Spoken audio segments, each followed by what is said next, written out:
I dashed along the hallway, then skidded to a halt in front of the classroom door. I was late. Again. Miss Anderson, what's your excuse today? Morning, sir. I'm sorry, but my spaniel hid my shoes, then I tripped over a package by my front door, then my heap of a junk car wouldn't start, and... That's enough. Good God. Please sit down. Ashley already took attendance. What? So much for my perfectly crafted excuse. Mr. O'Shaughnessy totally would have let it slide, but she had to ruin it. I'm Ashley. I'm pretty. I'm perfect. Everybody likes me. Well, no one likes teachers' pets, Ashley. Think I'm being too harsh on her? Just ask anyone about Ashley May Anderson.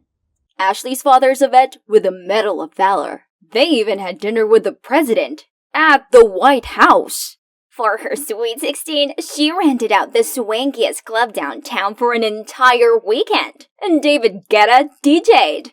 Ashley dated 2 college boys at the same time, and when they found out, things got physical. Okay, maybe not all of that was true, but who cares? Look, the main character here is me. Hi, my name's Ashley May Anderson. I know, what a freaky coincidence, right? But that's the only thing we had in common. Because unlike popular Ashley, I'm just a normal teen who's just minding her own business. But then she transferred here and messed up everything. This happens every time I open my locker. And they're not addressed to me, but to Ashley. Jeez, why do boys go so cuckoo bananas over that pretentious princess? I gathered that whole cluster and dumped them on Ashley's desk. Here's your delivery for the day. Oh, I have no use for those things. You can keep them if you want. Ha, how snobby. I know those rumors weren't all lies. Alright, if you said so. Being mistaken for Ashley was so annoying that I did consider putting a sign on my locker or something. But I suppose sometimes it actually had its perks. Like when I accidentally knocked over a trash can in the school's parking lot. But upon knowing my name, the janitor said my father was his commanding officer back in the day and let me off. And believe it or not, these mix-ups didn't only happen at school. Once, my family went out for dinner and the staff at this restaurant thought we were the other Andersons. They must be some really important people, cause the super attentive waiters topped up our drinks for free and gave us complimentary desserts. Pretty sweet, right? Only when we were leaving, things almost went south when the manager shook my dad's hand and said, "Thank you for your service." My dad seemed confused, but fortunately, I dragged him away before they busted us.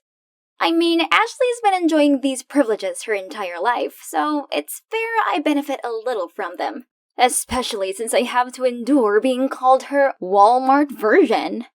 Anyway, back to me. I arrived home to find a teary-eyed girl sitting on our front porch. She must be one of Billy's exes. If your brother's a jock that all girls flock around, you'd get used to this real soon. He went through girlfriends quicker than hair gel, and he always had some peeves about them, like Mandy, too clingy, Katie, too dramatic, Maggie, too flirty. The list goes on. Then, as soon as my backpack hit the bedroom floor, my door burst open. "Hey, I need your help." "What? Need a hand to make up with Cry Barbie out there? She's ancient history. Check this out. Her name's Jane Brown. Ain't she a beaut?" I immediately recognized her. She's the waitress that he kept eyeing the other day. Now, he needed my help to ask her out and not seem creepy. So, I suggested taking her to his friend Alexander's party this weekend. "How do you know about that? Isn't that cool people exclusive?" As if I wanted to. I was added to their group chat by accident because they thought I was Ashley.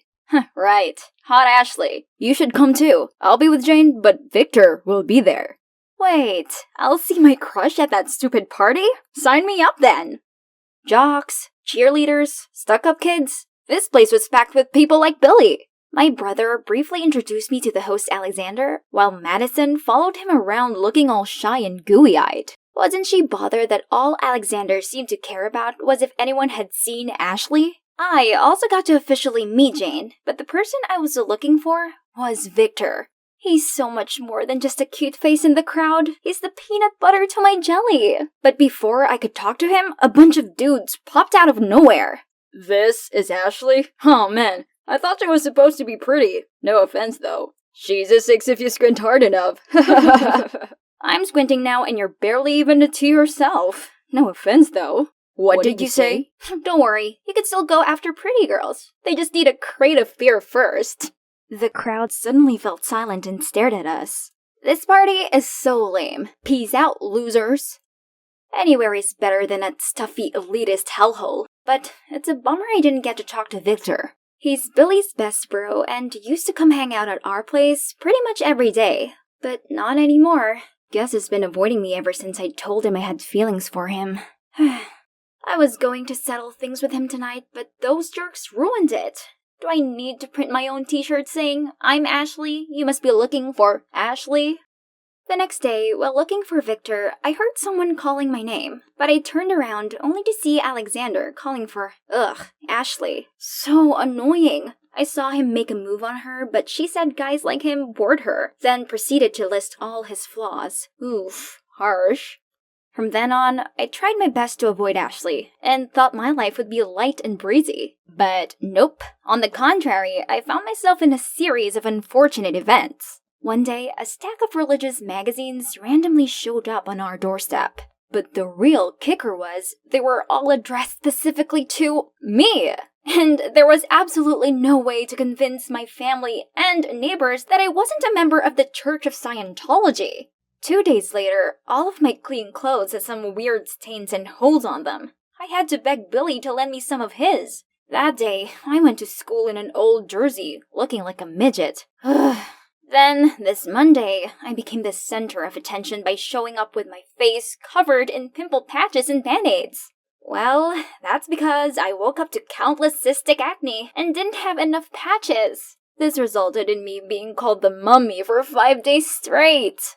But the final straw was my car having 2 flat tires. The clock was ticking, so I asked Billy to take me to school. However, he just flat out refused, saying he'd already promised to pick Jane up. No other choice, I had to ride my old bike.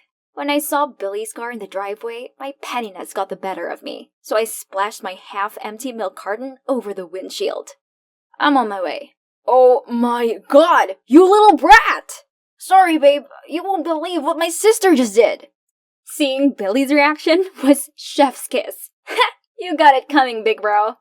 The next day, my car was fixed, so I managed to get to school early. Looks like my string of bad luck was finally over. Okay, let's see who wants to confess to Queen Ashley today. From Victor? Oh no, why him? I stood there, frozen with a letter in my hand, still processing the situation when a friend came and showed me something on her phone. It's a video of me singing and dancing in my room! No one's supposed to see this, ever! It had been uploaded by some throwaway account, but who else could it be but Jesus Christ, Billy! I rushed home to see Billy and Jane cuddling in the living room. How's he still so calm after pulling that on me? I confronted him, and he didn't even bother denying it, and even said that's what I deserved for vandalizing his car. We screamed and shouted at each other, but before we ended up in a fistfight, he stopped and stumped off to his room. I was still fuming, glaring at his shadow, when I saw Jane gawping at me in delight. Don't blame your poor brother too much, dear. It was I who pulled the strings. What? Jane? But why? We'd barely even interacted. Then she went on about all of my mishaps lately were her doings. Yep, my so-called bad luck, it had been Jane all along. That's for stealing Alexander from my sister. He's her first love. Do you know how heartbroken Zoe has been? Wait, Zoe who? And why on earth would I choose to mingle with that playboy Alex? Kudos to this girl for thinking I could ever steal someone's boyfriend. Hello, I'm still struggling with my lifelong crush over here. I tried to tell her she made a mistake, but she wouldn't listen. Stop denying it. I know it's you. You're East High's Ashley with a vet dad. That checked all the boxes already. Hold up. There's another Ashley Mae Anderson in our school. She's Ashley with EY. I'm Ashley, EIGH. Her dad is a war veteran. My father is a veterinarian. Oh snap. Good lord. She devised this intricate plan, approached Billy just to make it work, and was successful for the most part. Well, apart from having the wrong person. Just amazing. Jane apologized and promised to take down the video. However, she wanted me to help her take revenge on Ashley in return. I didn't want to get involved, but I also never wanted to be on her bad side again. so I reluctantly agreed. But if you think about it, Jane's story didn't quite add up. Ashley seemed to have a holier-than-thou attitude and had dozens of admirers waiting in line. Why would she get in between them? Not to mention, Alexander's a notorious player who Ashley already ruthlessly rejected. I believe there's more to this.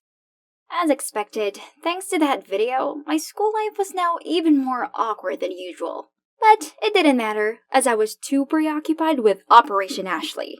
Today's mission, approach her after cheerleading practice. I stood in the corner behind the bleacher, waiting for my chance. But before I showed myself, I saw Madison march over, say something to Ashley, then storm off. After that, Ashley started sobbing? I didn't know what happened, but I felt bad for her. So I tried comforting her, but she kept brushing me off. Look, you can keep the Ice Queen act all you want, but I know you have feelings too. I thought you might have something else you want to share with me, not just a name. And it was like I pulled a lever that let out all of her bottled up emotions, and we had a heart-to-heart all afternoon. Just as I thought, things weren't what they seemed. We'd better talk this through with one another, so I set up a meeting at a cafe in the South Coast Plaza, as they wouldn't dare to cause a scene in public, right? Anyway, Ashley clarified that Alexander and her weren't a thing, while assuring Zoe that she deserved a guy much better than him. But Alex was really sweet to me. He gave me this present on our 1-month anniversary. Did he say it's his grandmother's? Yeah, he tried giving me an identical one on my birthday. I'd say you dodged a bullet when you two broke up.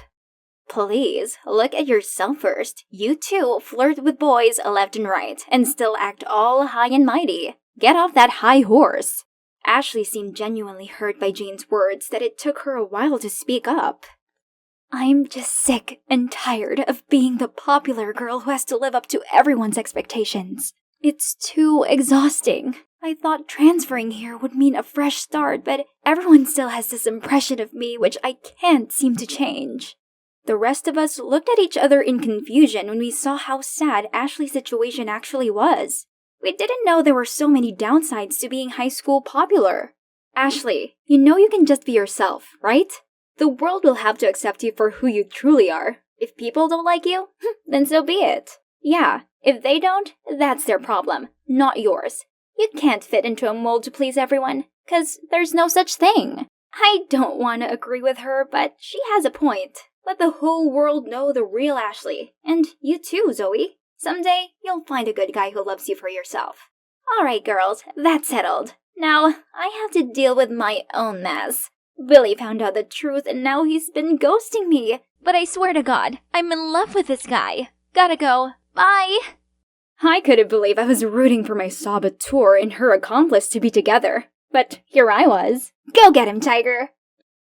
The next Monday, Ashley walked to class and had lunch with me instead of Madison and her clique. And, of course, this didn't go unnoticed.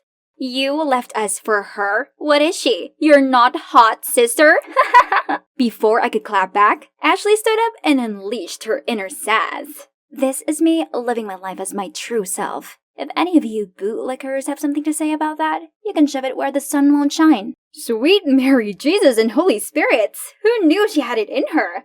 Her words completely decimated those hyenas. Then suddenly, someone grabbed my wrist. Victor? Slow down! Where are you taking me? Besides, you got the wrong person, and also the wrong address for this. You should give it to her yourself. Actually, I sent it to the right girl, but apparently she still hasn't opened it. Wait, what? And you're right, I should tell her myself. It's just that Billy and I made a deal that sisters are off limits, so I thought it's better to avoid you. But hearing Ashley talk about being herself made me realize that I'm sick of hiding my feelings.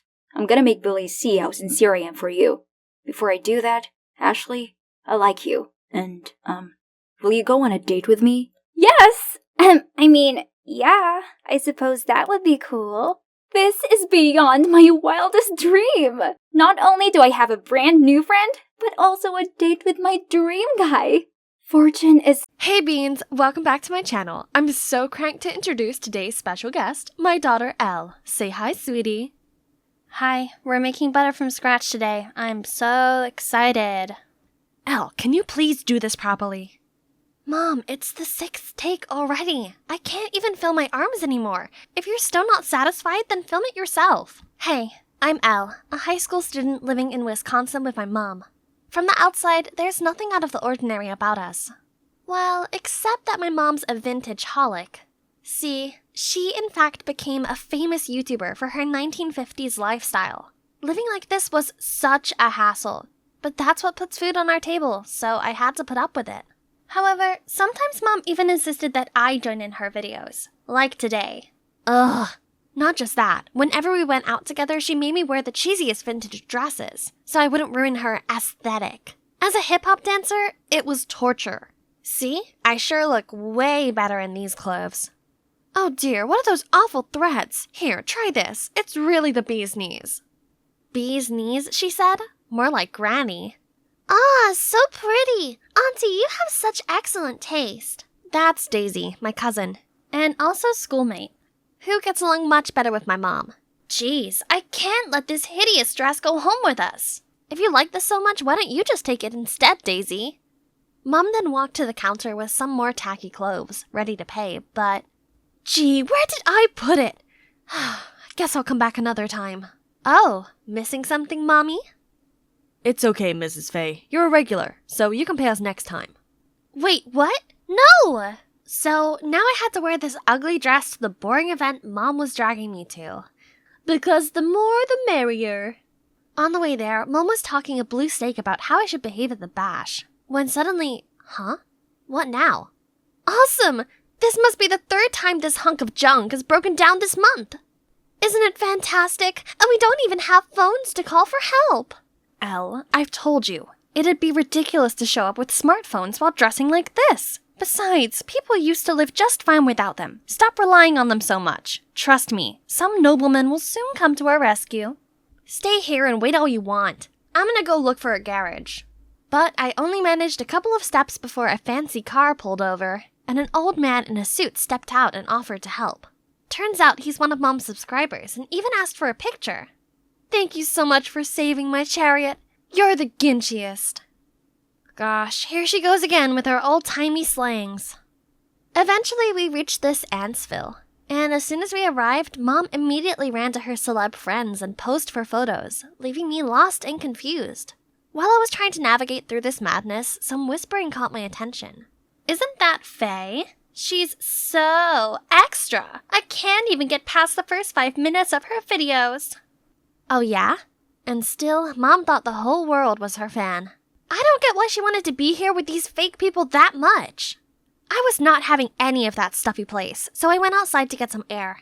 As I wandered along the street, I spotted a group of teenagers dancing to old-school hip-hop. This is right up my alley. But wait. This stupid dress. My jam is coming on, though. So, letting my adrenaline take over, I joined the crowd. Everyone seemed impressed and even made room for me to shine. Then one of them joined me. I was really feeling it when a familiar screeching voice startled me. Elle, what on earth are you doing? Agitate the gravel, now! Then Mom dragged me to the car and drove me straight home. Gringles, do you understand that if anyone sees you like that, the perfect image I've built all these years will be in ruins? Pfft, then don't drag me into these things. Do it alone. Mind your manners. You should find something more practical rather than dancing like those good-for-nothing lazy bums. I'd had enough. Furious, I stormed into my room and stayed there all night. The next morning, I woke up to the rumbling sound of an empty stomach. When the coast was clear, I went downstairs to check the fridge for food. Ew, what's that rotten egg smell? Jesus, this fridge must be from Napoleon times! I reluctantly went for an instant soup, but the microwave wouldn't even heat it up. And guess what?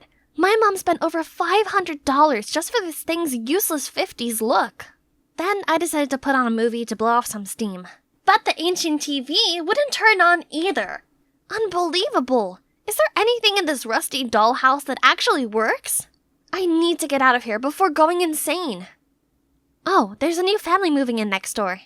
Hang on, isn't that the guy I was dancing with last night? He smiled and waved at me, but I could only force a smile and nodded back. Hey, why the long face? If you're bored, come give me a hand. Then he dragged me over to his yard before I could reply. Once we're done, we rested on the front porch. Turns out his name was Royce. He'd just moved in with his dad and had enrolled at my school. I have to admit, he's quite the charmer, and within minutes, I felt comfortable enough to tell him about my unconventional life with Mom. My mom has way too much free time. I wish she'd find a man. Only then she might quit nagging me. Meanwhile, my dad is always busy. If he had someone by his side, he'd want to spend more time with his family and be less of a workaholic. Wait a minute. So, how about we make them A couple! Today is the day. Our parents have really tight schedules, so planning out this date took a lot of effort. But so far, so good. I've told my mom to check out this vintage-themed restaurant in town while Royce told his dad that he wanted some father-son bonding time. Then, oops, we accidentally bump into each other and join tables. Look at my mom, gracefully fixing her hair and acting all charming. I winked at Royce and then we made an excuse to leave the table so the adults could have some private time. It's been a little while. Let's see how the two are doing. Goodness gracious, was Mr. Phillips slurping on the spaghetti? He's making a mess, and Mom seemed really embarrassed. We immediately rushed inside to save this date before it's too late. At the end of the evening, we thought the worst was behind us. Mr. Phillips walked out without holding the door open for Mom, making it swing back in her face. Gosh. Every beginning is difficult, I guess. Over the next few days, Royce and I beat our brains out to try and find a way to save their budding relationship, and came down to this. Mom, I twisted my ankle during practice. Can you please pick me up? Hey, Dad, I forgot my wallet at the practice room. Could you pick it up on the way home? Then we waited until our parents showed up and went inside to lock the door and even turn off the lights for dramatic effect. I immediately heard my mom's horrified scream. Then the room went quiet. I bet Mr. Phillips calmed her down. We waited a few minutes before calling the security guard to open the door.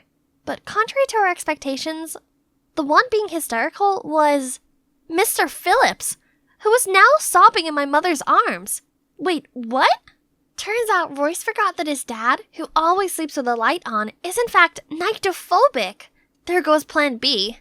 This was bad. Everything kept going south and the clock was ticking as Royce's dad had to leave for another business trip soon.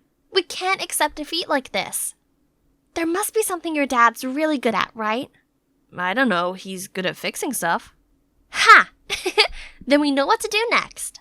While Mom was taking a shower, I waited for my plan to set in motion. 3, 2, 1. Ah! Elle! Help me! I ran over to her to see water shooting out from a broken faucet. After a couple of minutes of struggle, I called Royce's house for help, aka Mr. Phillips. As soon as he arrived, he went straight into the bathroom and helped Mom out of that pool. He looked way too cool, just like Superman.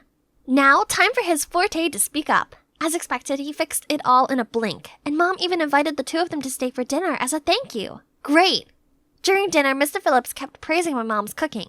He admitted that this coziness reminded him of the good old days. Seeing things escalate between them, Royce and I finished quickly and excused ourselves to give them some time alone. My dad's right. I can't remember the last time we sat together, as a family. Then he told me that his parents divorced a few years back, and due to his dad's work, they were always moving from place to place, which really wore him out. Seeing his sad gaze made me feel so bad for him. I just wanted to give him a hug. Hold on, what nonsense was I thinking? I immediately brushed off that weird thought, and we chatted until late. The next day at school, I was talking to Royce as usual, when suddenly our conversation was interrupted. Oh my god, aren't you the new guy? How do you know him? Huh? Where did Daisy come from? And is befriending Royce something strange? Then she whispered to me that Royce's good looks hadn't gone unnoticed by other students. Wow, no wonder I kept feeling like we were being watched whenever we hung out at school. Daisy then proceeded to chime in between us and talk to Royce non-stop, even on our way home, when clearly her house was not in the same direction as ours. How annoying! But good news, back at home, Mom seemed to be floating on air. I caught her humming along to love songs, and she didn't nag me at all when I went to dance practice. Royce also said that his dad had been in a great mood too. Sparks were definitely flying between them. Our plan finally worked. Good job, sis. Huh? Was I really gonna be his stepsister? I should be happy with this outcome, right? But what was this uneasy feeling? One day at practice, I walked in on Daisy and Royce and immediately felt awkward, so I just rolled myself into a corner. Why did I react that way seeing them be so close? Is it possible that I've fallen for him? This can't be. We're gonna be family. There's no way this can happen. After that day, I tried to avoid Royce. Despite his new girl, he still bothered me, but I kept my distance. I was brooding all the way home until I heard my mom talking on the phone as I entered the house. And I'll bake you some pecan pie, darling. Wait a minute, Royce and his dad were both allergic to pecan, so who's she being all lovey-dovey with? The next day, as usual, I told my mom I'd go to practice, but actually lingered outside the house to stalk on Mom. I saw her on the couch video calling some strange man. Oh gosh, did my mom really cheat on Royce's dad? How could she? Still in shock, I glumly lurked to Graffiti Alley and spotted Royce and Daisy there. They seemed to be talking about something really serious. So, you already knew? Yeah, ages ago, but it's clear that we can't just force love on someone. So you mean to just give up and happily watch them see other people? Oh no, so they knew Mom was unfaithful to Mr. Phillips already? How embarrassing. Right at that moment, Daisy spotted me, so I frantically ran away. After school the following day, Daisy wanted to talk with me in private. However, it was not about what happened yesterday. Do me a favor and stop hovering around Royce all the time, will you? But Royce is my friend. I can't just stop seeing him because you said so. If you like him, be my guest. Suddenly, Daisy fell to the ground. Ouch! Why did you push me? Huh? What is she doing? At that exact moment, Royce showed up and worriedly checked on her. Okay, now I know what's going on. Sorry about that. Let me give you a hand. When she was just about to stand up, I shoved her. Now you know what my real push feels like. I noticed Roy's stunned look, but just walked off. Now that I don't seem so great in his eyes anymore, he'll stop approaching me. Sweetie, what's wrong? What's wrong? This is all your fault. If you didn't cheat on Mr. Phillips, everything would be fine. What do you mean? Cheating on whom? Then my mom burst out laughing after I told her. Turns out they never dated. They both saw through our matchmaking plan early on, but decided to just be good friends. And the person I saw Mom video calling with was her boyfriend. But she hadn't introduced him yet because they'd only started dating. But why set us up in the first place? Finally, I had the chance to tell her how I truly felt about being forced into her vintage world and not being able to pursue my love for street dancing. Mom was quiet for a second and then said, Gee, how silly I've been. I've been inspiring strangers to go after their dreams, but I stopped my own daughter from pursuing hers. I felt so much better after pouring my heart out. I also mentioned Royce's situation with his dad, and she promised to talk to him about it. Hang on. This means... Mom, so you and Mr. Phillips are just friends, right? Immediately, I ran off to find Royce. As if on cue, the doorbell rang, and it was... Daisy. What game is she playing now? If she's here to mess around, come at me already. But surprisingly, Daisy apologized. I'm sorry, I was just blinded by jealousy. And there's nothing going on between me and Royce. He in fact already rejected me the day you saw us at the Graffiti Alley. Also, he asked me to give you this. I opened the box to see an adorable keychain with I love you on it. Oh my, is this a love confession? But there's also a note saying, I'm leaving for another city. Till we meet again. No!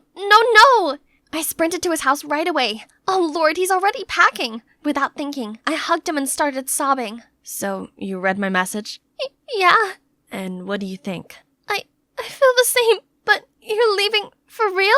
Then his smile turned playful, and he admitted he was just messing with me. Turns out he was going away, but only for a few days, for a dance competition. Really? That's awesome! But I can't forgive you for tricking me yet. So, yeah. Although we couldn't get our parents together, us two actually became a couple, so our matchmaking scheme isn't a total failure, right? We were even able to change a few things for the better. For instance, Mom spoke to Royce's dad, and he agreed not to move for the time being so his son could settle in.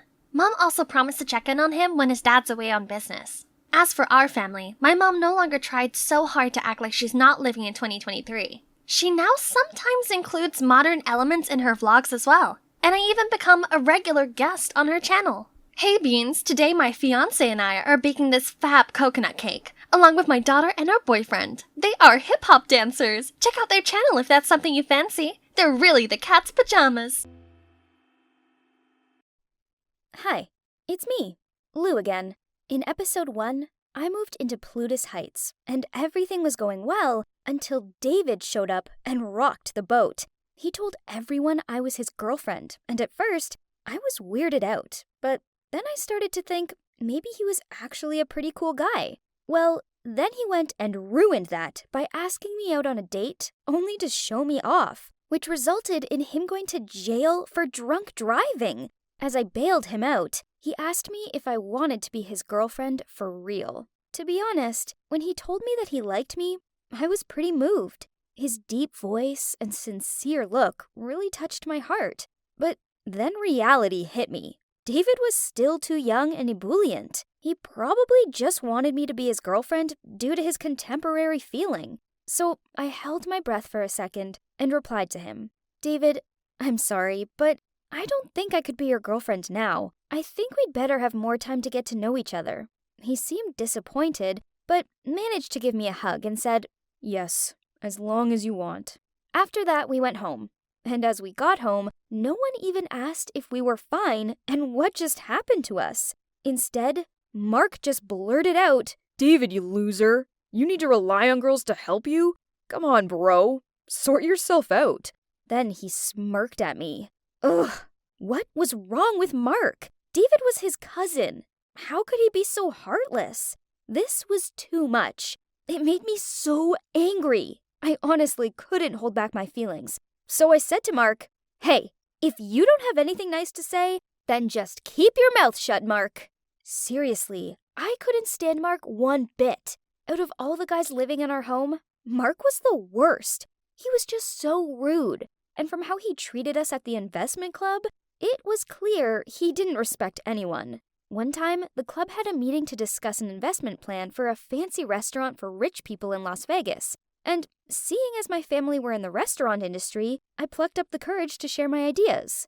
But Mark shot down every single idea, and even had the cheek to tell me that my ideas were stupid and too risky. It took all my strength not to storm out of there. He was horrible. Had it not been for my enthusiasm, I would have withdrawn from the club, since I couldn't stand Mark's unpleasant personality.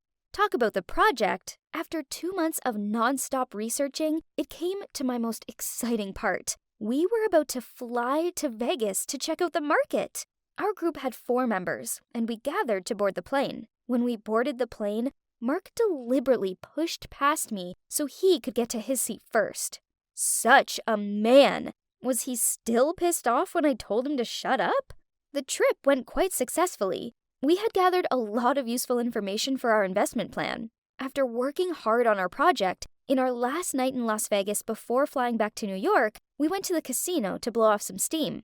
I had never seen anything like it in my life. There were people everywhere betting thousands of dollars. It looked fun, but I had no idea how to play. So I just watched the gamblers and took it all in. As I was wandering around, I felt someone grab my hand. It was Mark. He was sitting playing a game of poker, and it looked intense. I tried to walk away from him, but he said, "Come on, give it a try." And so I agreed and sat down next to him. He taught me the basic rules, and to my complete surprise, I was hooked. I got so into it, and by the 3rd round, I was really playing well. Call it beginner's luck, but there was no denying that Mark and I made a good team. He actually called me his lucky goddess at one point. Every time we won, he gave me a high five. And at one point, he even gave me a massive hug. I guess he just got so caught up in the excitement of winning, but it felt good to be hugged by someone so handsome. Don't get me wrong, it's just a cheering hug between friends, isn't it? We played for hours, and then eventually we got over it and went to the bar to get some drinks and celebrate how much money we'd won. By then, it was super late, and I was exhausted, so Mark walked me back to my room and said goodnight. As I flopped onto my bed, I thought to myself, maybe Mark isn't as bad as I thought he was. And then I drifted off into a drunken sleep where I thought about how fun we were that night and how handsome Mark was. The next morning, when I woke up, I had the worst headache. Clearly, I drank too much. I looked at the clock and freaked out. I'd definitely missed my flight. I grabbed my phone and was about to call Mark when I noticed I already had 2 missed calls from him. And then there was a text saying, "You little sleepyhead, guess I'll see you back in New York then?" I couldn't believe he'd left me here in Vegas all on my own. There was me thinking he was actually quite a nice guy, and now he'd gone and done this? Not cool at all. Well, I guess I'd spend another day or so in Vegas. Could be worse, right?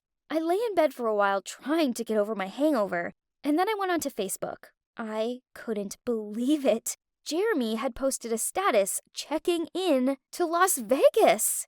I messaged him right away asking what he was doing here, and then he said he was putting on a show at a theater in the city. He invited me to join, and I agreed because it's not like I had other plans. That night, Jeremy sent someone to pick me up and take me to the theater. When I arrived, he was waiting outside to welcome me, and we chatted a bit. I told Jeremy that Mark had left me here all alone, and he just started laughing. He said, "What a strange guy. How could he leave a girl as beautiful as you all alone in Vegas? Don't worry, I'll take good care of you, okay?" Then he started stroking my hair, like I was his little sister or something. I was kind of surprised by how gentle and sweet he was being. I'd never really spent any time with Jeremy. I must have blushed, because the next moment, Jeremy was winking at me. And then he said he had to go backstage and get ready for the show. I'm not gonna lie, I assumed that Jeremy was only popular because he was good at promoting himself on social media. But when I watched him singing up there on stage like that, I was gobsmacked. He was incredible. Now I understood why all the girls swooned around him. Not only was he a babe, he was so flipping talented too. After the show, I waited outside for Jeremy.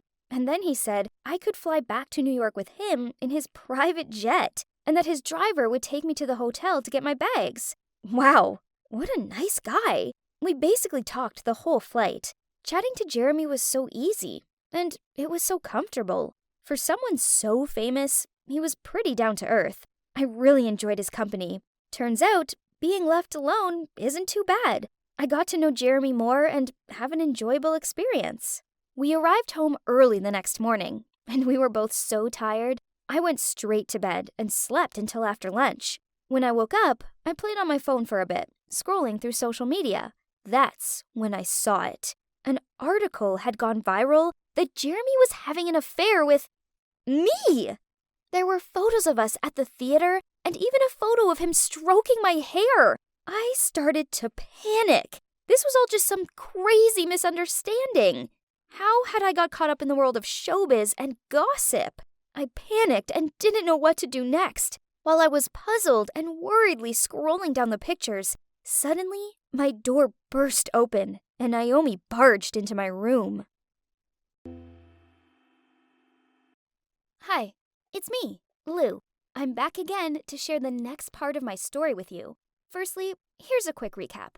So, in the last episode, I started to think maybe Mark wasn't so bad after a crazy night playing poker with him in Vegas. But then I slept in and missed my flight back to New York, and that strict guy left without me. All alone in Vegas, I had a chance to spend time with Jeremy, the singer. He sent someone to take me to his show, then we could fly back to New York in his private jet. I thought it was just a lift. But then, horror of horrors, an article came out saying that Jeremy was having an affair with me. Jeremy's girlfriend Naomi burst into my room, and you won't believe what happened next. She started screaming at me, saying, "Lou, how dare you? You're a total skank, running around having an affair with my boyfriend." I opened my mouth to tell her it was all a big misunderstanding, but she kept shouting at me, saying I was nothing but a fake, who pretended to be all sweet and innocent, but underneath I was a total man-eater. Her words hurt me so much, and I tried to explain, but she just kept screaming at me. "If I see you go anywhere near Jeremy again, you won't know what's hit you. Stay away from my man."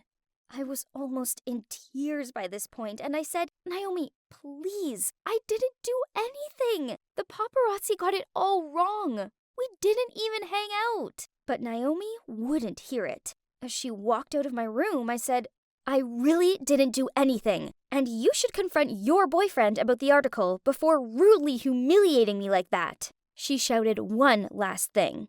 "You just wait," then slammed my door as she left, and I heard her kicking the wall outside in rage. I knew that she wouldn't leave me alone, but all I could do was just try my best to avoid troubles as much. Maybe I should have just moved home?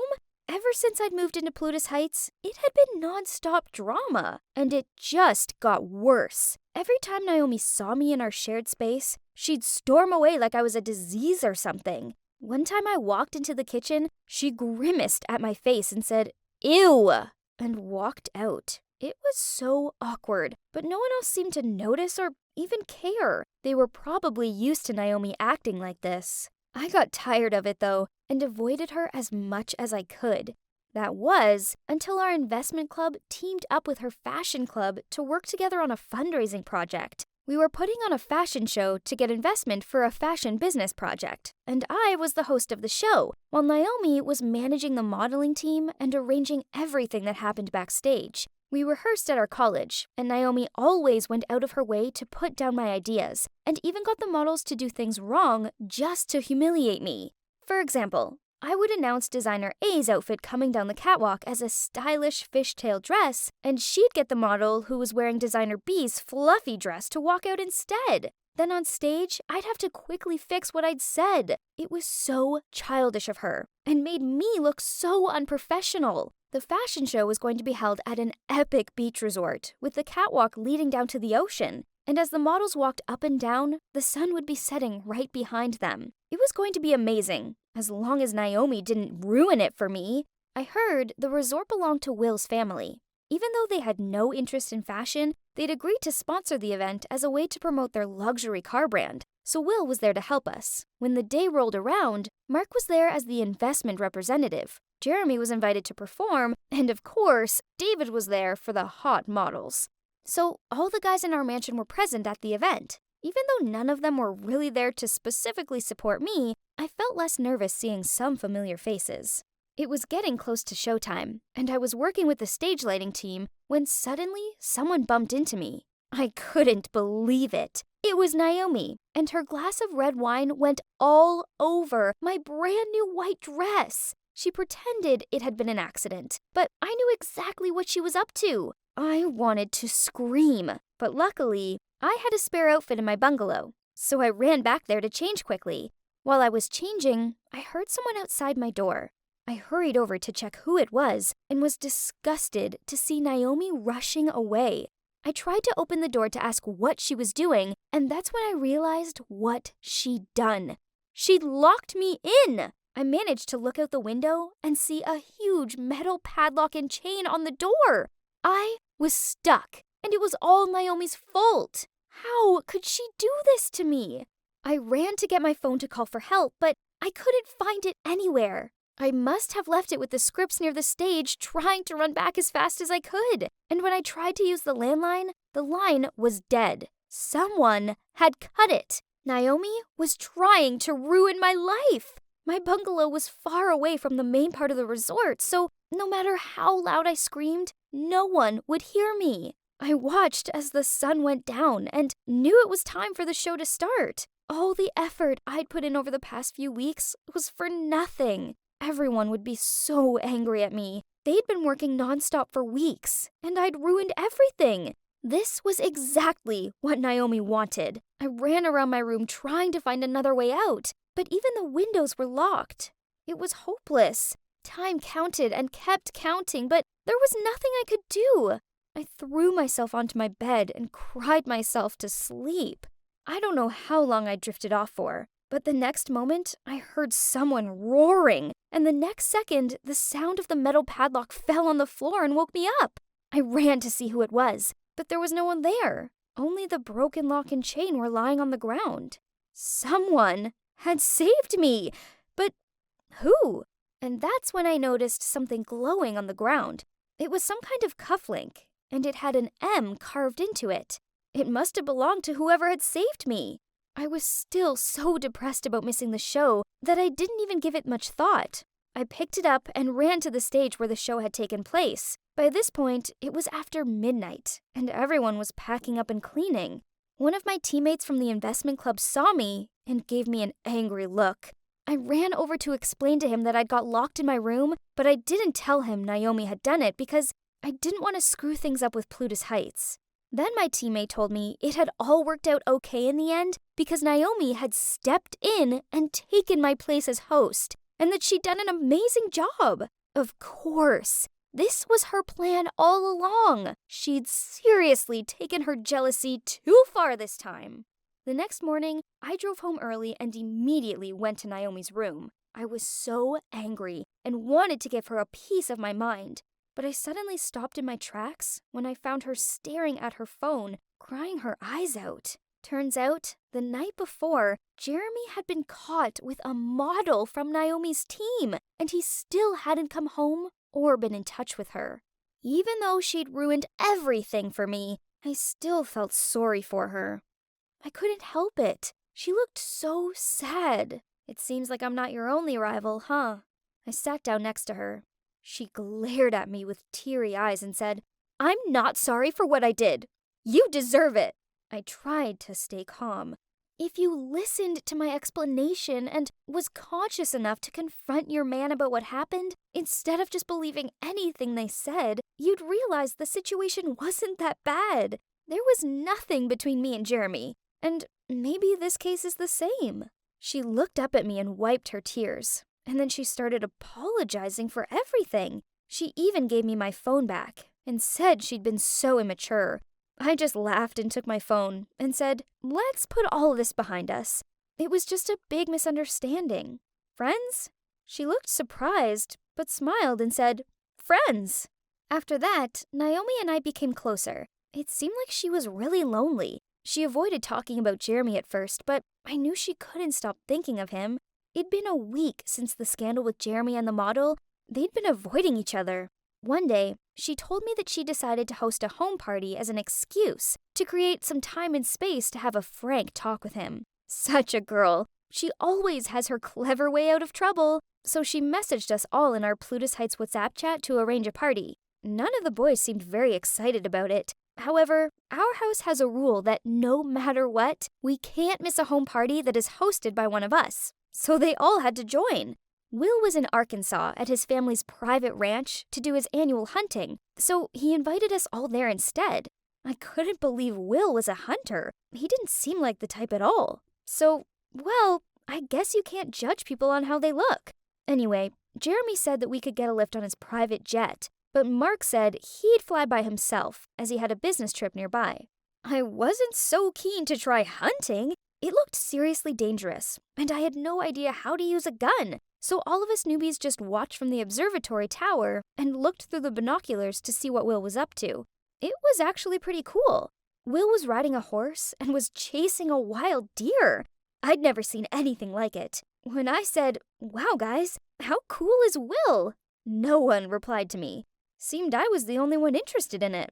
Aaliyah and David were busy taking photos, and Naomi and Jeremy were nowhere to be seen. They must have gone off somewhere private to chat. Well, I think it was time for them to end the silence in their relationship. After a while, I went back to Will's parents' mansion and found a quiet corner to sit and have a cup of tea and watch the sunset. It felt so nice to have a moment to myself, and I was so busy staring out the window admiring the stunning sky that I didn't even notice someone had come and sat next to me. It was Will, and he turned to me and said, "Lou, you're not cut out for the lavish city life, are you? I think you're much more suited to this simple farm girl life. You look happier here than you do back at Plutus Heights." I was shocked. He said this in a cold kind of tone, so I couldn't figure out if he was complimenting me or criticizing me. Did he think I was some simpleton? Not cool enough for the big city life? I asked him, "What do you mean? Are you mocking me?" But we were interrupted by a buzzing welcome sound outside. Will ignored what I'd asked and just said, "Mark's here." Then he got up and went outside to join everyone. We were having a barbecue that night, and the staff at Will's mansion had just finished preparing everything. Jeremy and Naomi looked all cozy, so they'd clearly made up. I went over to join them, and that's when I heard everyone asking what had happened to Mark. He had this big wound on his hand, but he just said that he'd been careless and hurt himself after the fashion show after breaking something. Breaking something? After the fashion show? Oh my god, it all made sense now. It was Mark who had saved me. He'd broken the lock and accidentally hurt his hand. And the cufflink with the M for Mark. I couldn't believe it. But why had he saved me and left without saying a word? Hi, it's me again, Lou.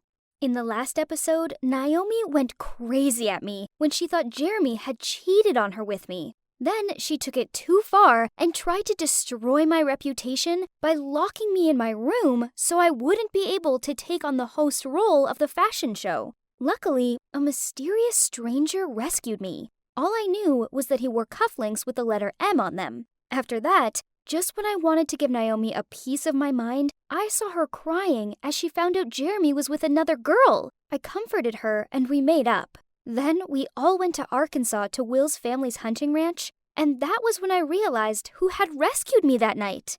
Mark! I couldn't stop glancing at Mark's hand as we all ate. It all made so much sense. After the barbecue, Mark said he wanted to go to the observatory to get some fresh air. This was my chance.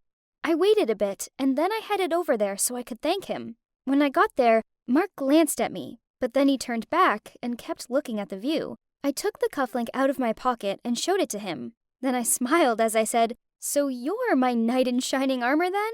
The one who saved me from Naomi's horrible prank?" Mark looked at the cufflink and then said to me, What are you talking about? Listen, I don't have the time or energy to get involved in Naomi's stupid pranks. Although I was quite surprised by Mark's denial, I figured he was just shy. Then I said, "It's okay. Don't be shy.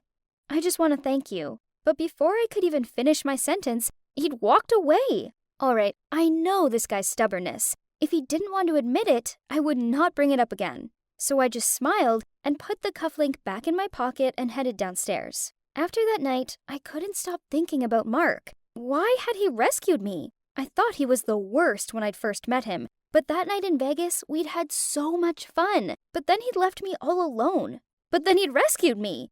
It was so confusing. He'd acted cold because he had some cool guy persona to keep up, but I could feel that underneath he was the sweetest, caring guy. And this just made me want to get to know him even more. Back at Plutus Heights, I felt closer to everyone after the trip. Aaliyah was being particularly sweet to me, and one day she came to my room while I was working on a project. She looked sad and let out a big sigh as she said, "Lou, you gotta help me. I really need some advice." "What happened?" I asked her. Then she said, "My parents want me to marry the CEO of their partner company. They said it'll give our family more power and make us look good." She was almost crying as she told me this. I couldn't believe that in this day and age, there were still people arranging marriages like this, all for status and power. That's not how love works. What happened to freedom of choice? She was sobbing now as she told me the rest of the story. "This man has been chasing me for a while now. He often visits my parents' house, and I thought it was to see my dad. But now I realize it was because of me. It makes me sick. My parents keep saying I'll never have to worry about a thing because he's super rich. But he's 41. I don't want to marry some old rich guy." What? He was like double her age. Aaliyah was only 19. That was insane. What were her parents thinking? I comforted her and asked, "Did you try telling your parents you're not interested?" She said, "I did. I tried everything. I begged them. But they insisted that I follow the family tradition, that a daughter's marriage should be chosen by the parents because they know what's best for her. Honestly, could my life get any worse?" Poor Aaliyah. I felt so sorry for her. "Is there anything I can do to help?" I asked her. She looked at me through tears and said, "Really? You'll help me?" So I said, duh. We're friends, right? That's what friends are for." So then she told me she needed to find a guy who would pretend to be her boyfriend because she'd already blurted out to her parents that she was dating someone. Then she said, "My mom and dad want me to meet him this weekend to see if he's suitable enough for me to marry." "Have you found anyone yet?" I asked her. Then she said, "Nope, but I need someone good-looking, smart, and most importantly, he must come from a rich family.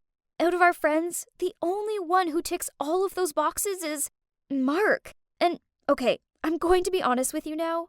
I've had a serious crush on him ever since I moved in here. So maybe this is my chance. I know it's so awkward to ask him, but you're in his investment club, and you two talk to each other quite often. So, can you go ask him for me?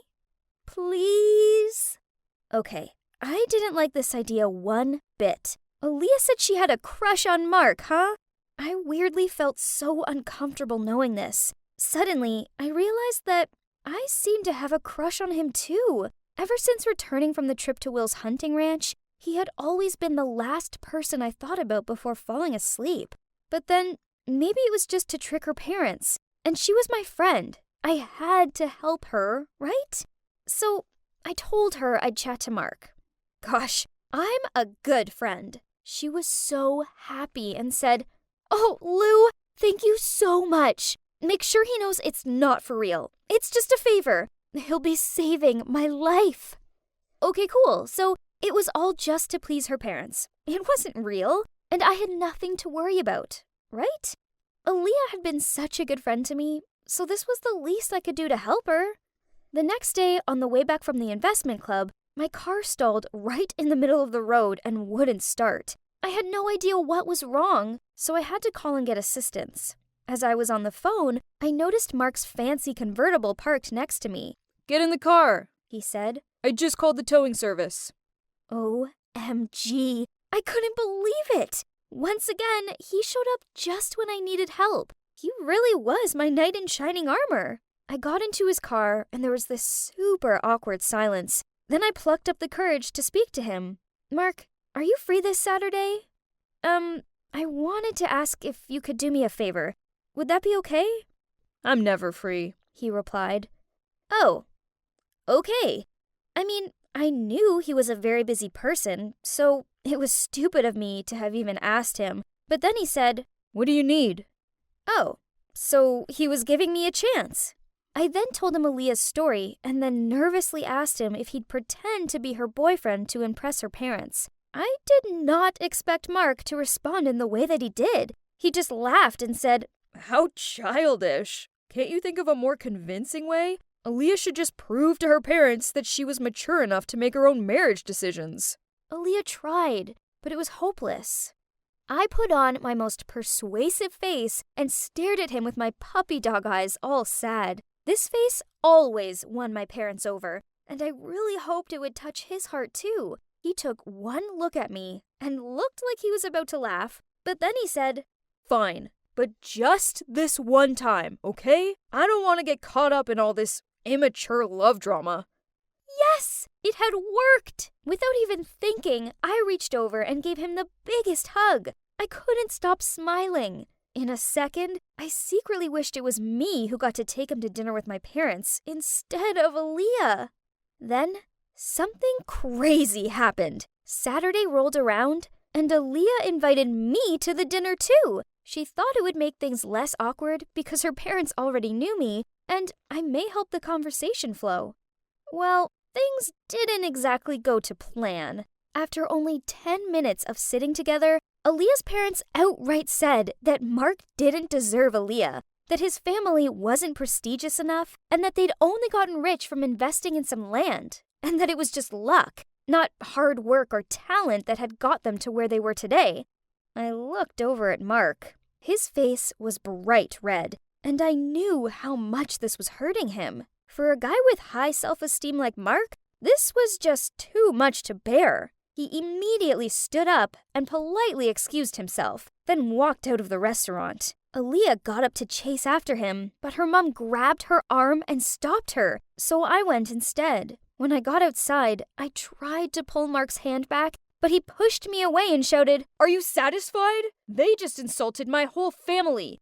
And what's wrong with being lucky? Just because they were lucky doesn't mean they didn't work their butts off to get there. My parents are the hardest working people that I know. No one insults my family like that.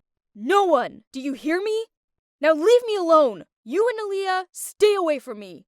"Mark, listen to me. Her parents didn't mean it like that. They're just blinded by their family tradition. They can't see past it. You're an amazing guy. Not many 19-year-olds work as hard as you do.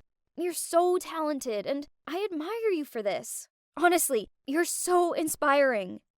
Mark just stared at me. Maybe, other than me, nobody had ever said that to him. Then, After a silent moment, he opened his car door and offered to drive me home. He was silent the whole way home, but after that evening, he acted differently around me. He'd always been kinda grumpy, but it was like he'd softened now and became more friendly to me. Every time I saw him, he smiled at me, and it made me so happy. He was also much more open to me. Our conversation not only revolved around the investment club, but we also shared our hobbies, family, dreams, and the things we wanted to achieve after graduation.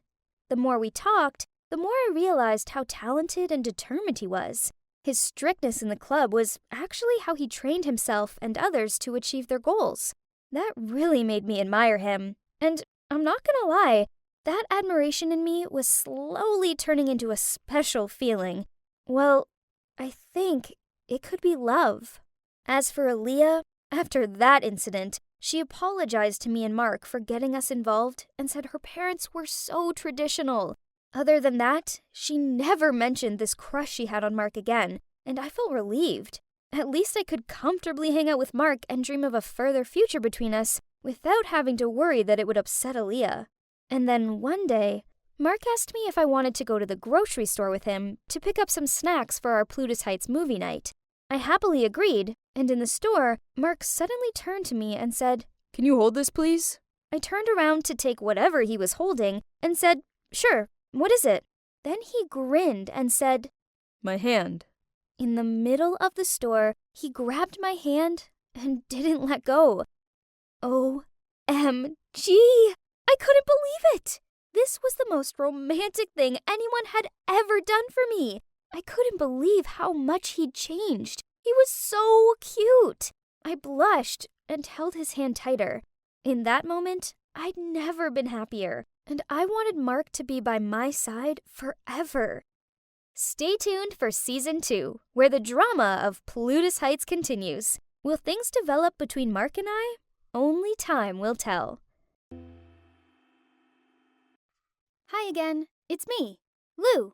In Season 1, I told you guys about how I moved into a luxury mansion called Plutus Heights. I lived there with 6 other rich kids, Jeremy, Mark, Will, David, Aaliyah, Naomi, and got involved in all kinds of drama. First, there was David using me as his fake girlfriend. But later, he actually asked me to go out with him for real. Then there were rumors that Jeremy was having an affair with me, and so his girlfriend Naomi made my life hell. But luckily, a handsome mystery man came to the rescue, who turned out to be Mark. Now Mark and I are dating, and I've never been happier. Well, so are you ready for Season 2? Honestly, things between Mark and I have been great, and so have things at Plutus Heights. It's as if all the drama fizzled out, and the 7 of us were getting along so well. We even decided to take a big group trip together to celebrate the end of the semester. And because we were all nearing the end of our time at college, which meant we wouldn't be living together much longer, we were having a Mediterranean cruise trip, traveling through Spain, Portugal, France. But when we were on the way to our next destination, Venice, Italy, the pandemic suddenly broke out of nowhere. So obviously, we had to change the itineraries and shorten our trip, which was a bummer, but luckily, we were solely traveling on our private cruise and staying in private resorts. So we weren't in danger. That's the most important thing. Though, along with the chaos going on out there with planet Earth, stuff on the cruise wasn't exactly peaceful either. A new chapter of drama has begun. One night, we were out drinking on the deck, enjoying some fancy French wine that we'd picked up along the way. It was the perfect night. The weather was warm and balmy, the stars were out, and there was this cool sea breeze all around us. I'd never experienced anything like it before. Even though my parents are rich, they didn't really flash their cash around, so I'd never really learned how to fully make the most of life like my friends had. And I thought, it's not too bad leading a modest life. Everyone even joked with me, saying that I was too uptight, and that my family was rich, but it was such a shame that I didn't know how to spend money.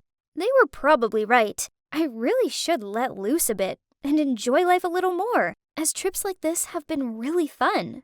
That night, we were drinking and chatting when suddenly, Jeremy got up and said he had to have an emergency call with his tour manager after COVID had caused his tour to get canceled. That was so unfortunate. Everyone kinda quieted down after he left. Then Mark leaned over to me and said, Let's go back to our room too, babe.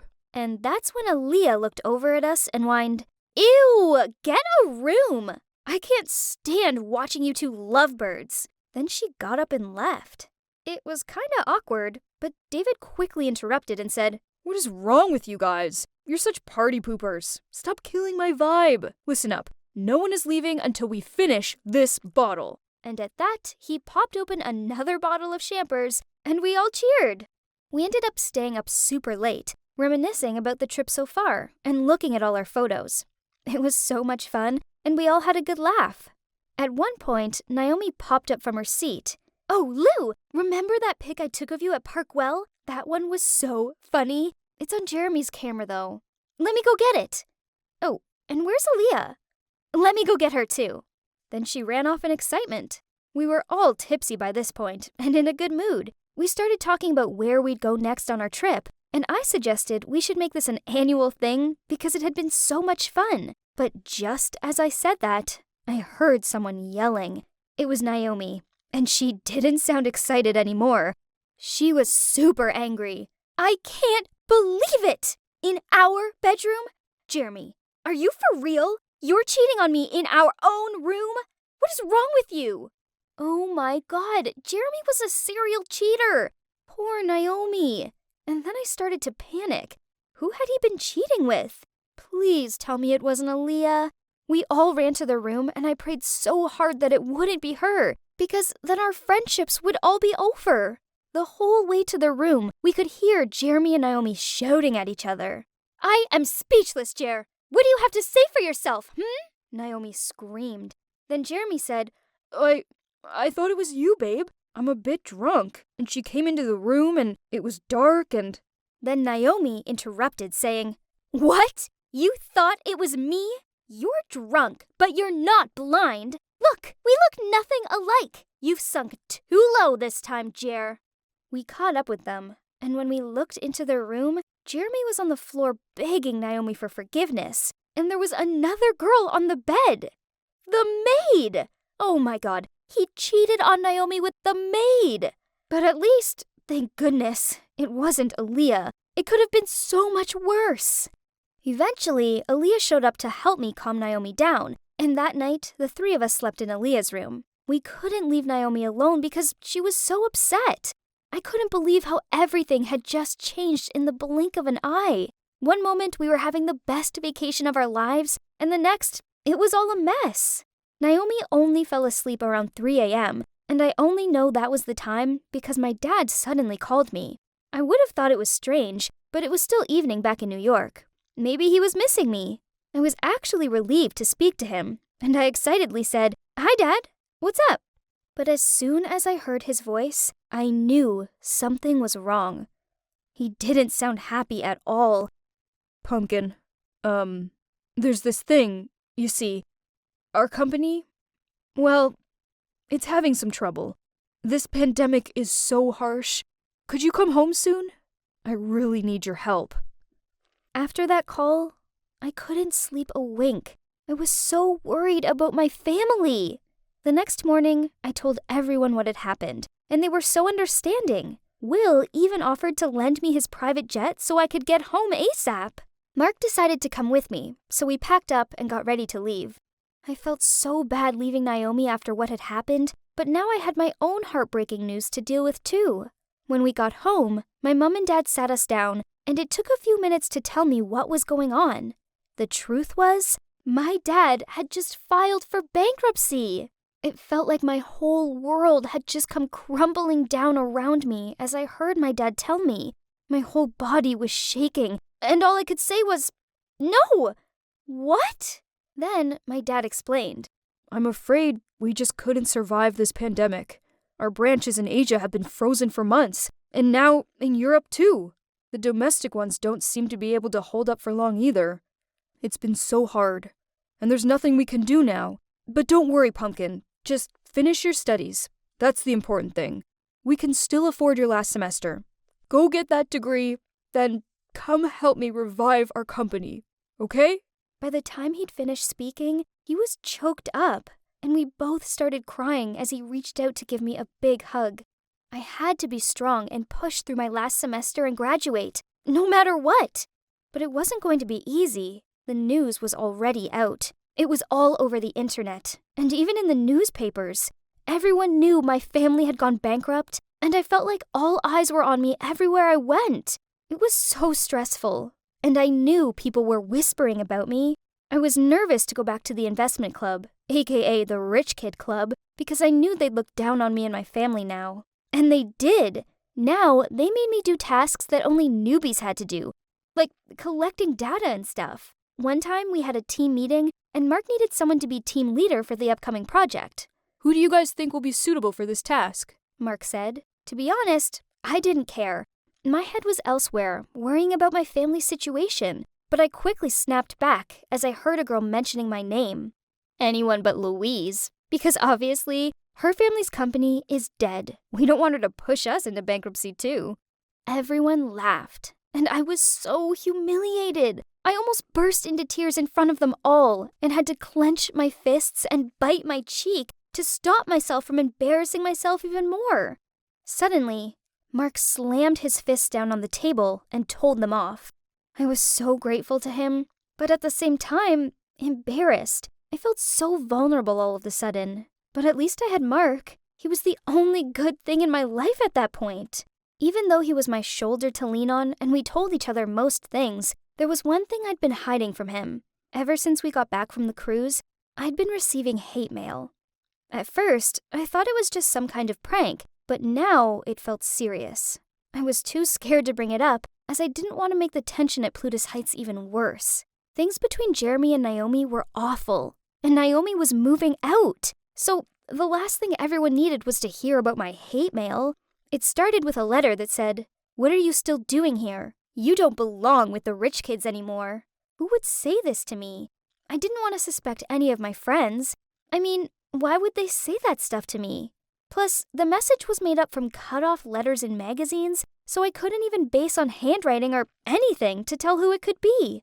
That continued for 2 or 3 more times. Still, I tried to ignore it.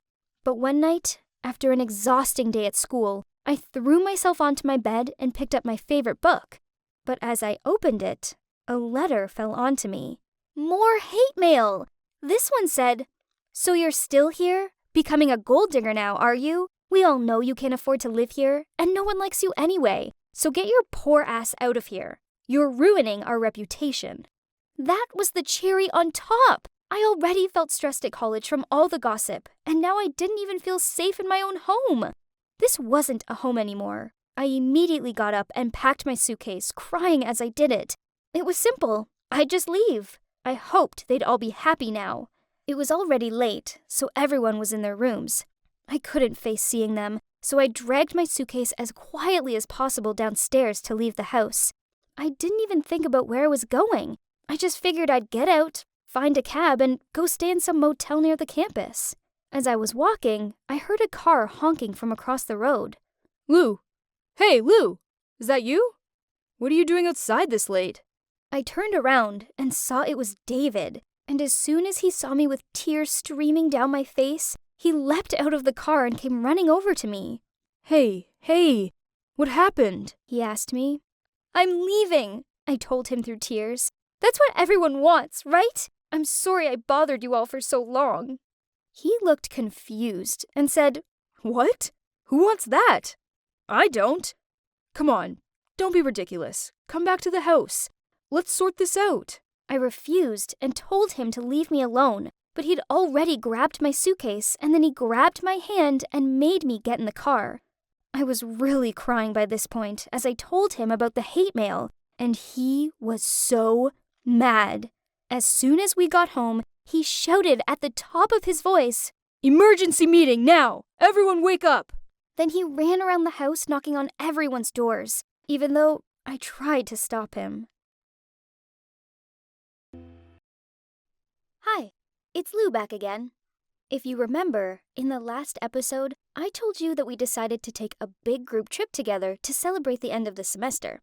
Well, everything was going great at first, but then when we were on our cruise, things started to go downhill. Naomi caught Jeremy cheating on her.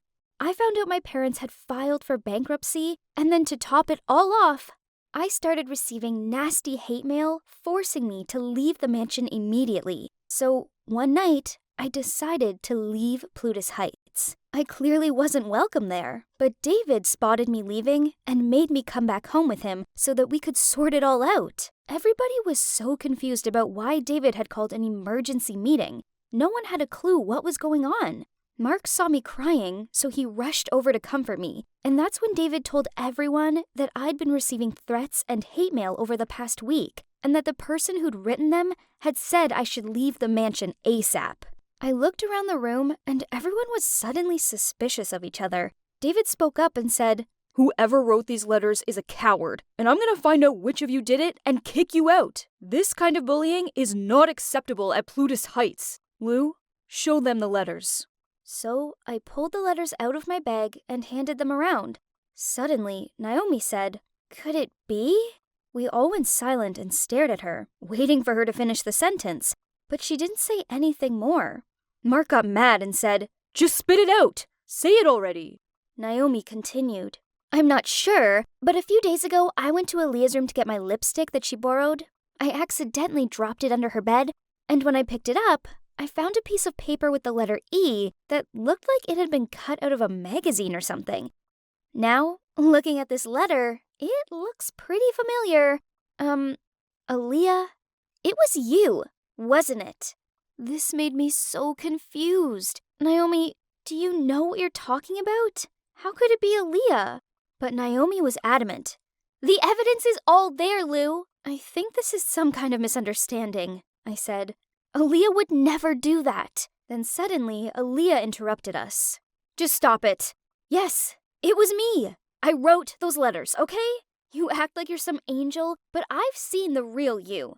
You're a snake. You knew I liked Mark, and I asked you to help us become a couple. But what do? You go behind my back and betray me and steal him from me. You're a traitor. You don't deserve to live here, and you definitely don't deserve to have friends like us." Oh my God, I couldn't hold back my tears. I burst out crying, and Naomi rushed over to hug me. Mark said, "Stop this! Aaliyah, you're insane. I don't like you, and I never will. What were you thinking?" I kept crying as I said, "This is why I wanted to leave the mansion. I don't belong here." "Yeah, get the heck out of here. I can't stand living under the same roof as you. Thank God you finally get it." Aaliyah looked at me and spoke in a sarcastic tone.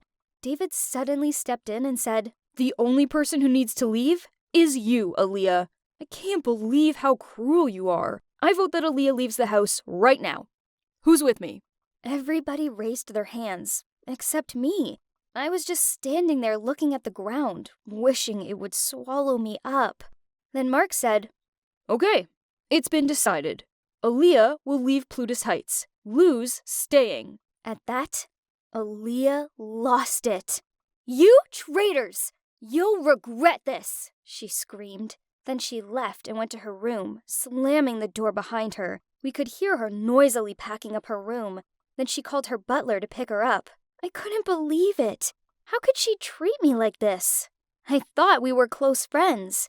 A few days later, Naomi also moved out. She couldn't stand being around Jeremy anymore. This made me want to leave too, because the house just felt filled with sad memories now. And also, I couldn't exactly afford it anymore. I called Naomi to tell her this, and she asked me if I wanted to move in with her. Without even thinking about it, I said yes. And I'm so glad I did, because Naomi and I had so much fun living together. We comforted each other and helped each other get over the drama with Jeremy and Aaliyah. We started to do everything together. Shopping, eating out, and I even went with Naomi to some of her modeling shoots. Sometimes we even had movie nights where we'd curl up on the sofa together. Occasionally, I'd notice Naomi not paying attention to the movie, but just staring at me. And one time I joked, "I know, I'm beautiful, right?" She just laughed and turned away. Then one night we went to our favorite bar for cocktails. We were having such a fun night, but I think we drank a bit too much, because Naomi told me something that shook me to my core. "Lou, I need to tell you something. I've wanted to tell you for so long. I'm in love with you. I laughed. I love you too, Naomi. But then Naomi hiccuped and said, No, Lou, I love you. Like, I'm in love with you. Why else would I ask you to come live with me? Oh my God. What? I slowly backed away from Naomi and didn't know where to look. This was so horribly awkward. Firstly, I wasn't a lesbian. Secondly, I was dating Mark. And thirdly, was Naomi crazy? Naomi, you've got this all wrong. I thought we were just best friends. I'm not interested in you in that way. Sorry. I waited for her to reply, and she just smiled and said, No, I get it. It's okay. Forget about it. I'm just drunk. It's fine.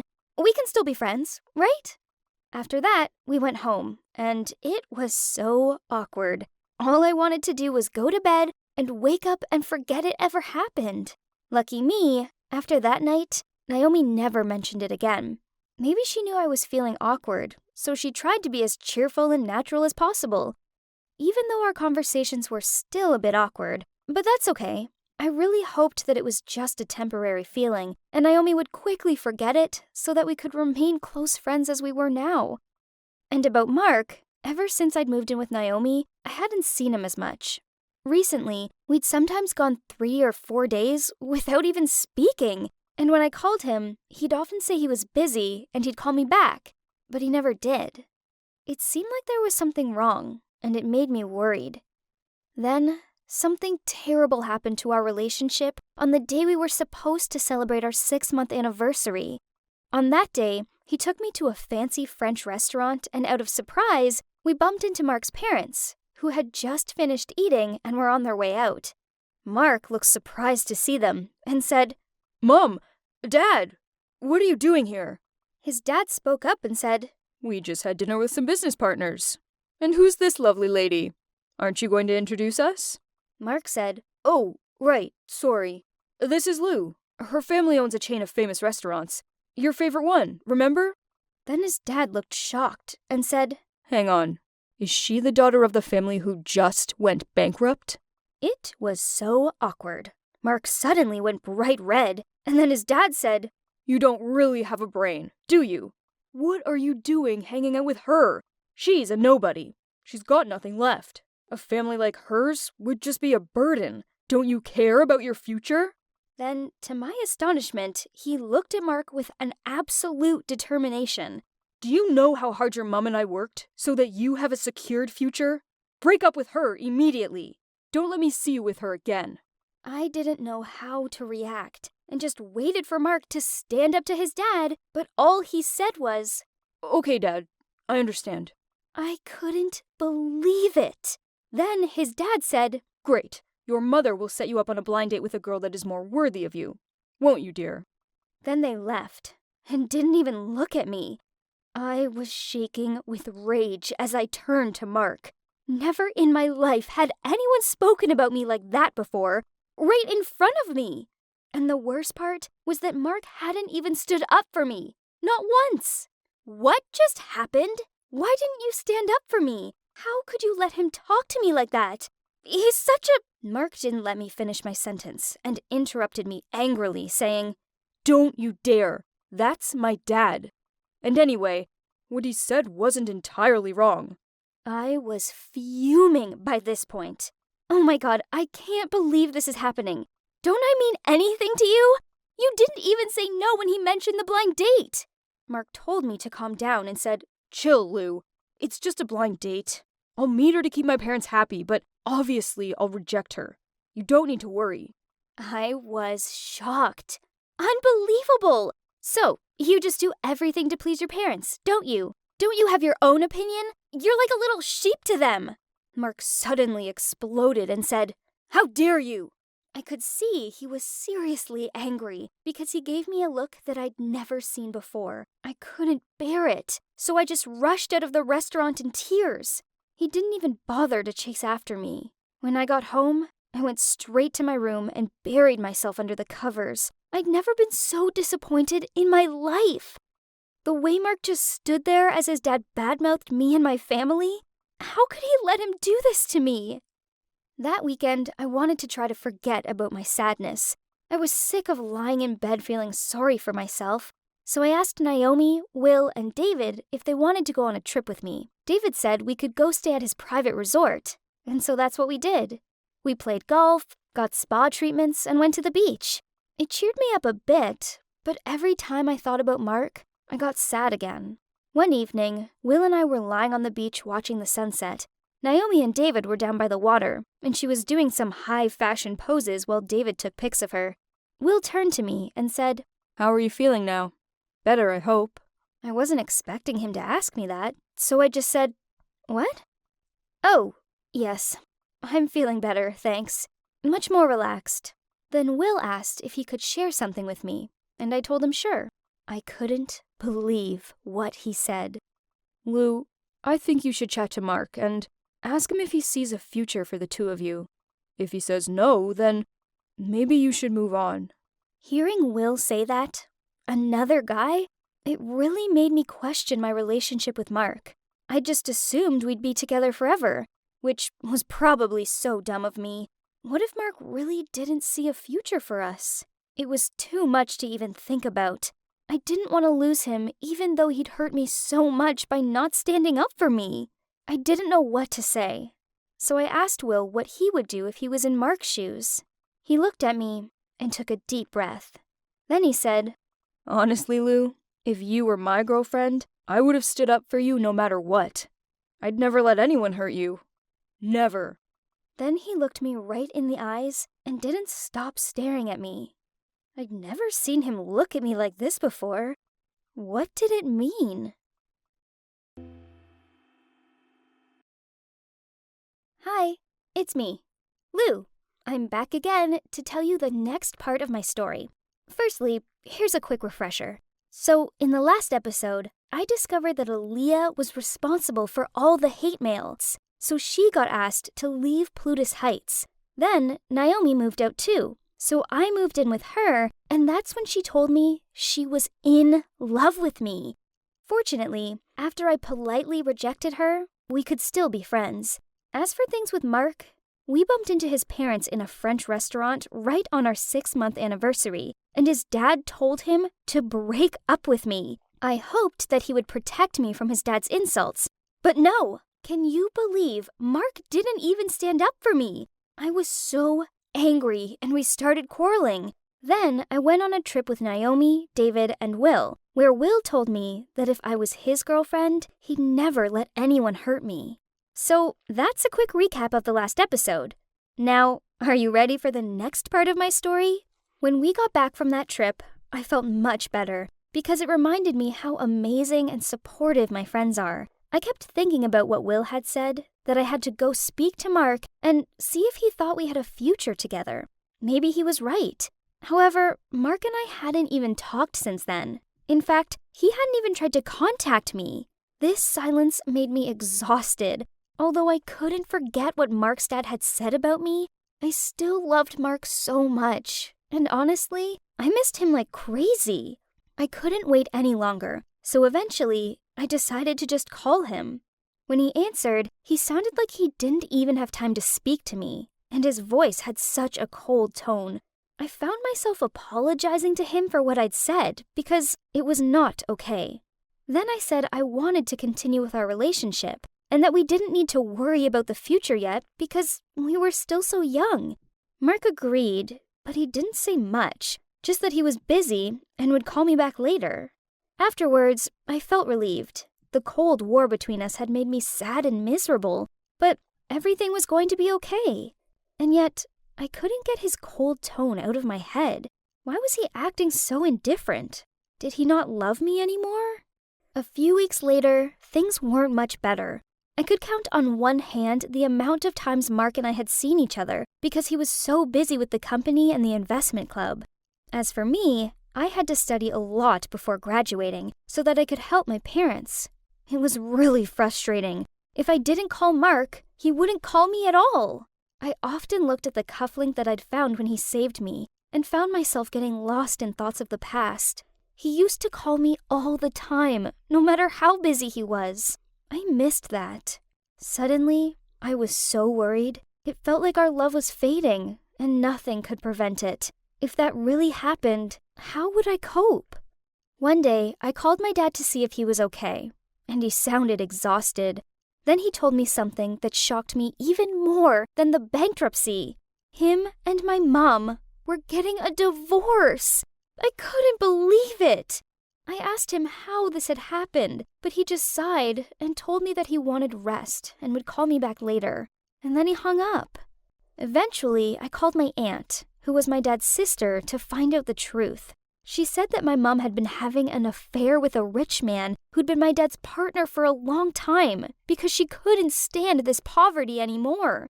Oh my God, this was too much. There I was, wrapped up in my petty love drama, when in fact, my dad needed me. This had to be the most difficult moment of his life, and there was no way I could leave him all alone. I got to my parents' house, and I was shaking as I opened the door. I wanted to wake up from this nightmare to have my mom back. When I saw my dad sitting on the couch, he looked surprised to see me. He just smiled and asked me to come sit down. It looked like he'd lost some weight, and he told me my mom had moved out a few days ago. I couldn't hold back my tears. Our lives were falling apart. My mom hadn't even told me any of this. She just made the decision by herself and left. How could she do this to us? How could she be so selfish? Back at Plutus Heights, everyone knew my parents were getting divorced. Naomi and David had texted me to comfort me, but Mark hadn't even texted me once. He must have known because David was his cousin and told him everything. So what was wrong with him? He was my boyfriend and he didn't even care. All he had to do was call me or even just text and say he hoped I was okay. But nope, nothing. Suddenly, I realized how stupid I'd been. I'd been chasing him this whole time, and now when I needed him the most, he was nowhere to be seen. That evening, I decided to make dinner for my dad, and it made me think about the good old days when Mom was still here. My dad loved to cook, and my mom would always be his assistant, helping him chop veg and clean up the kitchen. I missed my mom so much. Why did life have to be like this? Love was so fragile. Could Mark and I get through this? As I was wondering about this, the doorbell rang. I ran to open it, and to my complete surprise, Will was standing there with a bottle of wine and a basket of fruit. I literally gasped in surprise. What was he doing here? He just smiled and said he'd had a meeting nearby and wanted to pop by to say hello. My dad was excited because ever since the bankruptcy, no one had been around to visit him. My dad went into the kitchen and started cooking, and Will and I helped him. Will chatted to my dad in such a friendly way, and they were getting along so well. Every so often, Will would look over at me and smile. It made me blush, and I didn't understand why. The three of us sat down to enjoy the meal, and it made me happy to see my dad so excited. He couldn't stop chatting to Will, and even asked him if he had a girlfriend at one point. He just laughed and said, I'm just waiting for the right girl. Then he looked at me. Suddenly, I felt a bit flustered and reached out for the bottle of wine. But Will reached out at exactly the same moment, and our hands touched. I blushed and felt so embarrassed. What was wrong with me? Was it because I was drunk? Will must have sensed I was embarrassed, because he changed the subject and started saying how he was a big fan of the dishes in my family's restaurant and that he missed it so much. So my dad said he could come over whenever he was free, and my dad would cook them for him. Then they continued to chat about food and business, and Will said that even though he couldn't afford to help my dad rebuild the business, he wanted to invest a little bit to help him open a small restaurant and start again. At first, my dad was so shocked and moved by Will's suggestion, but then he agreed and kept thanking him, saying that cooking made his life more meaningful. I couldn't believe it. Will was being so kind, and I didn't know how to repay him. I told him I'd pay him back after graduation. Then after dinner, he stayed and chatted to my dad for hours. I could see it really cheered my dad up. I was so grateful to Will and couldn't stop thinking about that evening. He'd made me feel so secure, and he was just so considerate. Soon, we were about to graduate. We decided to organize a ceremony along with a big photo shoot together to celebrate, and it was going to take place at a resort which was owned by one of our classmates' family. However, just before, there was a rumor going around that Aaliyah's sensitive photos had been exposed, and her rich fiancé had decided to cancel their wedding even though it was going to be in a few weeks. This was such bad news for Aaliyah.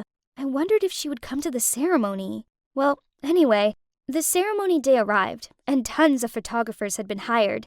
There was so much wine and food, and there was even a red carpet. It was so fancy, and we all took photos together. This was our last party as students, and we wanted to make it one to remember. Mark hadn't arrived yet, as he said he'd had a meeting to go to first, so would be a bit late. I was hanging out with Naomi and Will. As for Jeremy, he had a drink and chatted with others on the other side to avoid Naomi. Then, after a while, Aaliyah arrived too. She looked really annoyed, and Naomi whispered to me to be careful around her, in case she caused any trouble.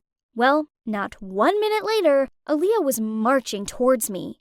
She was smirking and said, "So your family went bankrupt, and yet you can still afford to attend this fancy ceremony? Lou, honestly, you don't belong here. Run back home to your poor family." Finding that what she was saying was nonsense, I just walked away from her without saying anything. Honestly, I had nothing to say to that rude girl. But then I heard Naomi and Aaliyah arguing. Naomi was saying that Aaliyah had no right to judge me, and then I heard Aaliyah shouting back. That's when I realized I had to do something. I stepped in between them and asked them to stop, but Aaliyah wouldn't give up. Suddenly, she pushed me into the pool. The next moment, I was under the water, and I was shocked. I couldn't get to the surface. I was choking and struggling and felt myself sinking. Right when I was panicking the most, I could just make someone out, jumping into the pool and grabbing me. I thought to myself, "Mark, is that you? Saving me again?"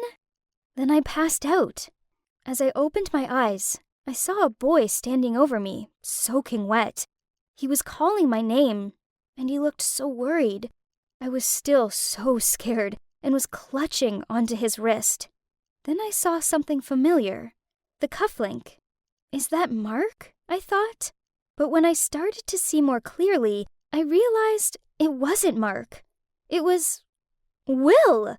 He was so relieved to see me awake and alert and gave me the biggest hug. Then he asked Naomi to help me up while he ran to get my coat. Aaliyah still had the audacity to stand there and laugh at me. "Look, everyone, it's Lou, the drowned rat. She's so poor, she has to rely on rich guys to look after her. Pathetic." Naomi was so angry, I thought she was going to hit Aaliyah. She told Aaliyah to shut up and leave me alone. People were pointing at us and saying something. I turned around, and that's when I saw Mark. He was standing in the crowd, looking at me. When he saw I'd seen him, he just turned around and walked away. I have never felt so small in my life. Clearly, our relationship was over.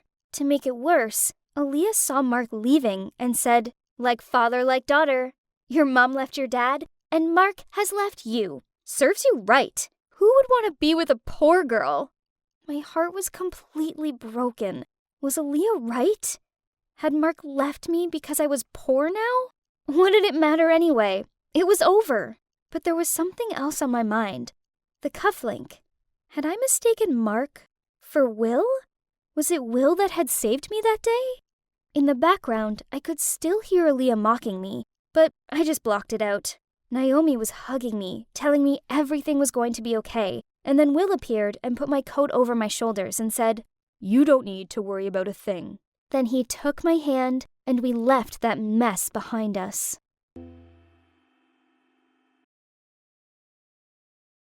Hi, it's me, Lou. I'm back again to tell you the final part of my story. But first of all, do you remember what happened in the previous part? Well, in the last episode, things between Mark and I were really awkward. He knew that my parents got a divorce, but hadn't even texted me once. In that very difficult time, the only person who was really there for me was Will. He comforted my dad and offered to help him start a new business. This made me look at Will in a whole new light. Then our ceremony along with a big photo shoot arrived, and a terrible incident happened to me. Aaliyah mocked me and pushed me into the pool. Will saved me this time, and then I realized that maybe it was Will who had saved me the last time too. Will led me to the parking lot, and his hand felt so warm in mine, I started to feel butterflies in my stomach. He'd helped my dad, and now he'd helped me. He was really going above and beyond. He drove me home, and that's when I decided to ask him if he was the person who'd broken the lock that night and rescued me. He just shook his head, so I said, "But the cufflink I found, it looks exactly like yours." Then he said, Oh, probably just a coincidence. I decided to leave it after that. Even though he denied it, I still had a hunch it was him. Will dropped me off and came in to make sure I was okay. He offered to stay with me until Naomi got home, but I told him I'd be okay. After he left and I heard his car drive off, I suddenly felt so empty inside. Everything was silent, and I just lay there holding the cufflink that I kept under my pillow and fell asleep. A few days later, while I was sitting at home watching movies, I received a package. Inside was a wedding invitation from Jeremy, and it was for me and Naomi. I couldn't believe he'd moved on so quickly. I was even more surprised to learn that his bride was some model from Naomi's agency. I heard Naomi said that this girl was a real show-off. When Naomi got home, I showed her the invitation, and her face fell. She immediately ripped it up and said there was no way on earth she'd attend that traitor's wedding. I told her I wouldn't go either then, but she said I had to because I was Mark's girlfriend, and Mark was Jeremy's best friend.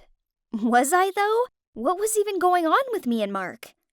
Anyway, I went to the wedding, and it was crazy. There were peacocks at the entrance, and everyone said they'd spent millions of dollars on flowers. They'd even had sculptures made of them both. It was insane.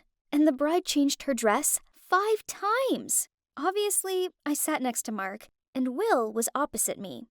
Every time I looked up, Will would look away, but I could tell he'd been looking at me. I caught myself looking at him a lot, and I didn't really understand it, but it just made me feel warm and safe being near Will. I still felt sorry for Naomi, though. Watching Jeremy and his bride share their vows made me really touched. I held Mark's hand and said, "Isn't it beautiful?" And all he said was, Yeah. Mark's indifferent reply took the wind out of my sails, but when I looked over at Will, he was smiling sweetly at Jeremy and his bride. I suddenly felt a bit sad and couldn't take my eyes off of him. But then I realized Will could see me looking at him. Oops! Afterwards, Jeremy and his wife came to toast our table.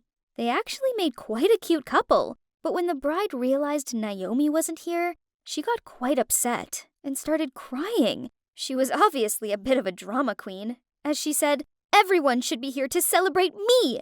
This is my day!" I just laughed and couldn't say anything. After the wedding ended, I said goodbye to everyone and left. Suddenly, we were all grown up, and our carefree student days were over. Who knew what the future held for us? After graduation, I started working for Will's startup company. I thought it was the best way I could do to repay him for how he helped my dad. Pretty soon, we were hanging out a lot, and even though he'd always been caring, he'd never been so warm and friendly to me before. I felt so comfortable around him. One morning, I decided to take the day off work and go shopping with Naomi. We saw Patek Philippe's new watch collection, and it immediately made me think about Will. I decided to buy him one to thank him for everything. When I got home, I texted Will and asked if he wanted to come for dinner on the weekend so I could give the watch to him. I was so excited when he said yes. As for things with Mark, it was just getting worse and worse. He was busy all the time and often away on business trips, so I barely saw him, and it made me feel really sad. Not just once did I ask myself if our love story would have a future. Then one morning, I received a message from him saying, I have something to tell you. Let's have dinner tonight. I'll pick you up at 7:30. Apparently, he asked me out on a date, but somehow I had a bad feeling. His tone was quite cold. Had something happened? That night, I put on my favorite dress and waited for him. He picked me up on time and took me to a very fancy restaurant. At first, we just caught up and spoke about normal things. Then, as we neared the end of the dinner, he said he needed to tell me something important. That feeling of anxiety washed over me again. I was shaking and sweating and just wanted him to spit it out. He took a deep breath. Then he said, Lou, this is really hard for me to say, but my parents have found me a fiancé. She's great, and she will support my family business. I tried to tell them I'm with you, but they won't accept it. So, I'll get married next month. I'm sorry. I was so shocked. I couldn't even say anything. I'd been the biggest idiot. This whole time, everything was laid out right in front of me. Ever since he'd agreed to the blind date, he'd been acting so weird towards me, like the time at the pool where he just watched me struggle. How had I been so blind to this? Mark didn't care about me. He didn't love me. All he cared about was having a girl on his arm who would add to his image as a successful businessman, and of course could support his family business. I thought I'd feel worse than I did, but I actually felt relieved. I said to him, "You know what? You don't deserve me. We're over." Then I got up and left. I was disappointed, but I deserved so much better. Mark ran after me and offered to take me home, but I could get myself home. I didn't need him anymore. I didn't sleep a wink that night. I just lay there thinking about Mark and Will and all our friends. I still had dinner with Will at the weekend, and I didn't want to cancel it. Even though I didn't feel good, I knew Will would find a way to cheer me up like he always did. The weekend rolled around, and Will and I met at a restaurant near my house. He was carrying a bouquet of flowers, and I was surprised, but happy. You see, I knew he'd cheer me up. After we finished eating, I gave Will the watch. He wouldn't accept it, though, and even got a bit angry, saying, Why would you buy me such an expensive gift? You don't owe me anything, Lou. We're friends, and friends help each other out. I can't accept this. Then, before I could say anything, he said, And anyway, I wanted to help your dad because I'm looking to invest in the restaurant industry. So please, stop thanking me. Then he pushed the gift box back towards me. Will, please. I bought this for you because you're my friend and I care about you, and it made me think of you.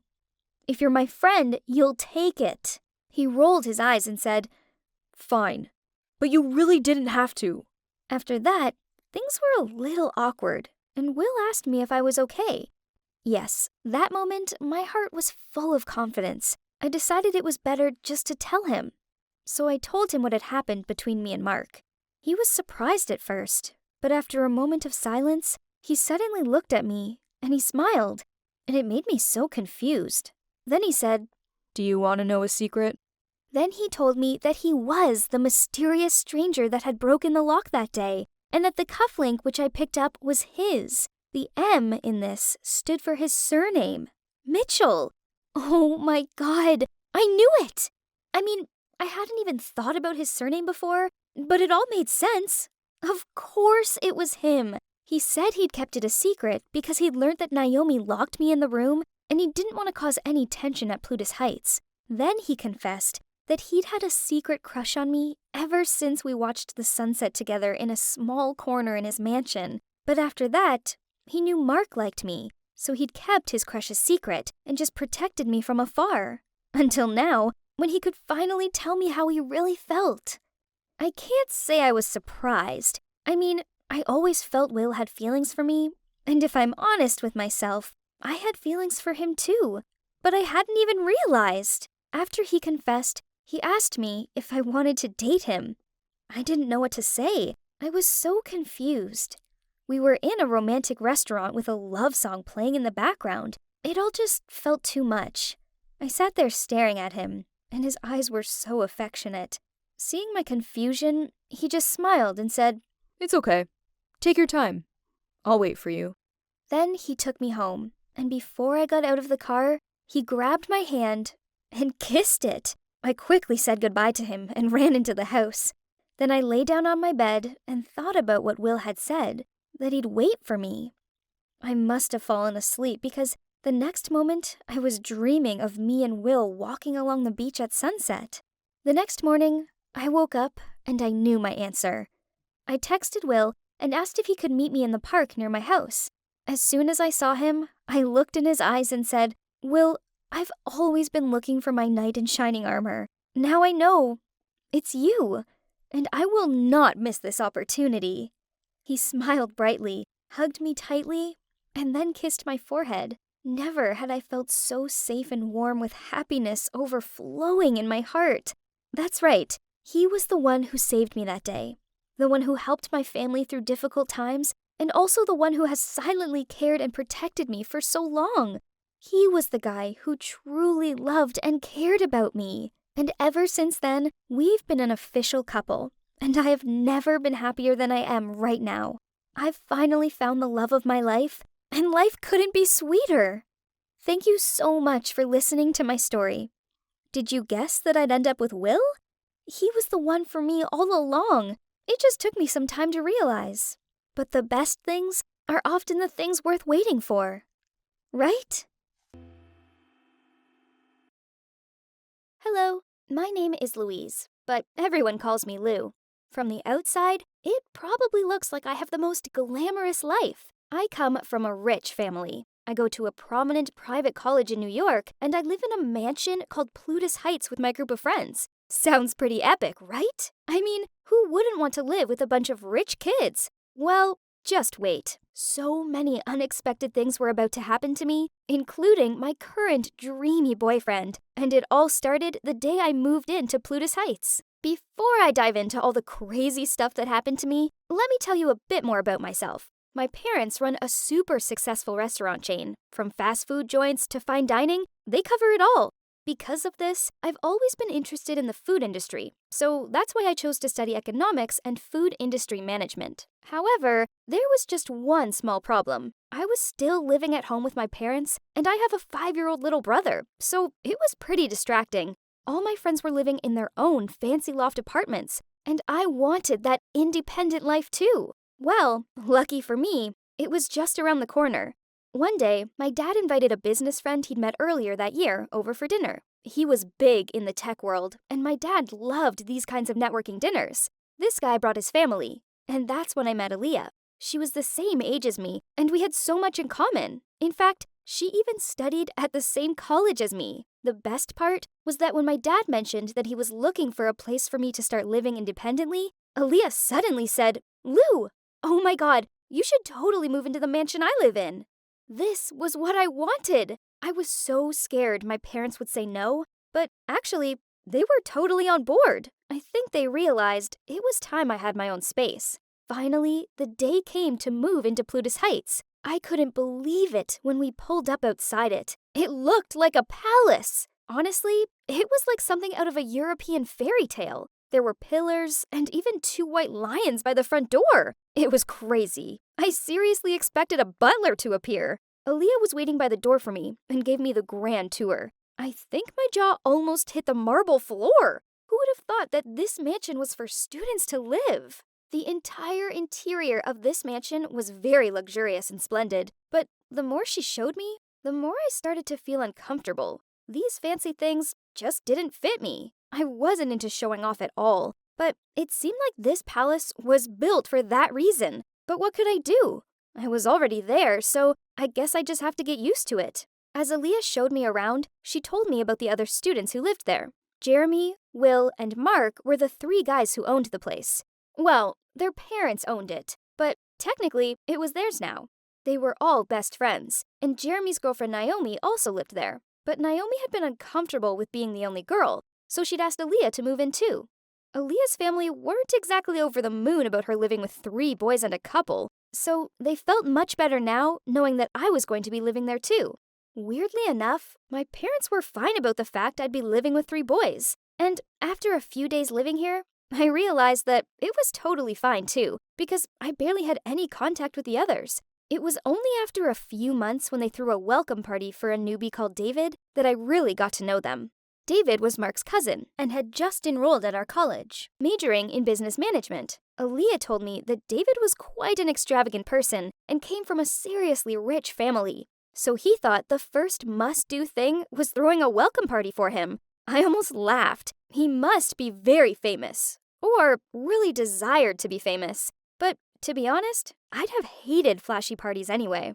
The party was held on the lawn of the mansion, and Aaliyah had warned me to dress accordingly. And when Aaliyah saw me wearing jeans and a blouse, she immediately dragged me to her room and lent me the most flashy dress I've ever seen. I felt so ridiculous in it. Yes, I was born into the US elite, but it just wasn't my style to wear fancy clothes and show off like this. As soon as we went down to the party, Jeremy, Will, and Mark were already surrounded by a group of girls. Typical, right? What else do you expect from rich, handsome guys? Jeremy is African American and is pretty much John Legend's twin. He barely turned up to class and instead spent most of his time out singing. Actually, he was already pretty famous, and Aaliyah told me he was worth millions already. He was a total babe magnet, and all the girls were swarming around him. Honestly, he was such an attention seeker. I basically rolled my eyes when I saw him. Then there was Mark. At first, I'd been excited to meet him because his family ran an investment company and he was the head of the college's investment club, where he taught people how to invest their money, family money, wink wink, to make smart investment decisions. I immediately joined the club, but I quickly regretted it. Mark was so strict. He made us investigate various companies' financial situations and report back to him. Then, if we got something wrong, he'd call us out in front of everyone. It was humiliating. Loads of people dropped out of the club, and I almost did too. Okay, and I can't forget Will. He was studying engineering, and he always said good morning to me and smiled at me. Seemed to be the most gentle guy here. Out of the 3 guys, he was the only one who really greeted me, and yet that's as far as it went. For some reason, he kept his distance. He smiled, but it felt cold somehow. I figured it was because he basically came from a royal family, and that kindly expression was just glued to their face. You know, to dangerously hide something inside them. Anytime I approached him, he would just smile, then walk away. And it wasn't just me. He showed no interest in any of the girls at the party either. But anyway, that's enough about the boys. The party was now in full swing, and I was standing there all by myself, feeling awkward. I had to find someone to talk to, but Aaliyah was too busy with her friends. Just at that moment, Naomi arrived in the most ridiculous haute couture dress. Oh, I haven't told you about Naomi yet. Okay, so she is basically a celeb. Her whole family are celebs, and she's been a model since she was 15. Unlike her boyfriend Jeremy, she was quite hard to approach. She was really sassy and didn't have much time for anyone, unless they were a celeb too. As soon as Jeremy saw Naomi, he pushed all the other girls away and headed towards her for a kiss. The party was already driving me crazy, and it had just started. I was about to go back to my room when I spotted David sitting alone under a tree on the lawn. I plucked up the courage to go chat to him and asked if he was okay. He said, What do you think? This is meant to be my party. But just look around. I might as well be invisible. Then he told me that since college, everything had gone downhill. He was no longer the popular guy he'd once been.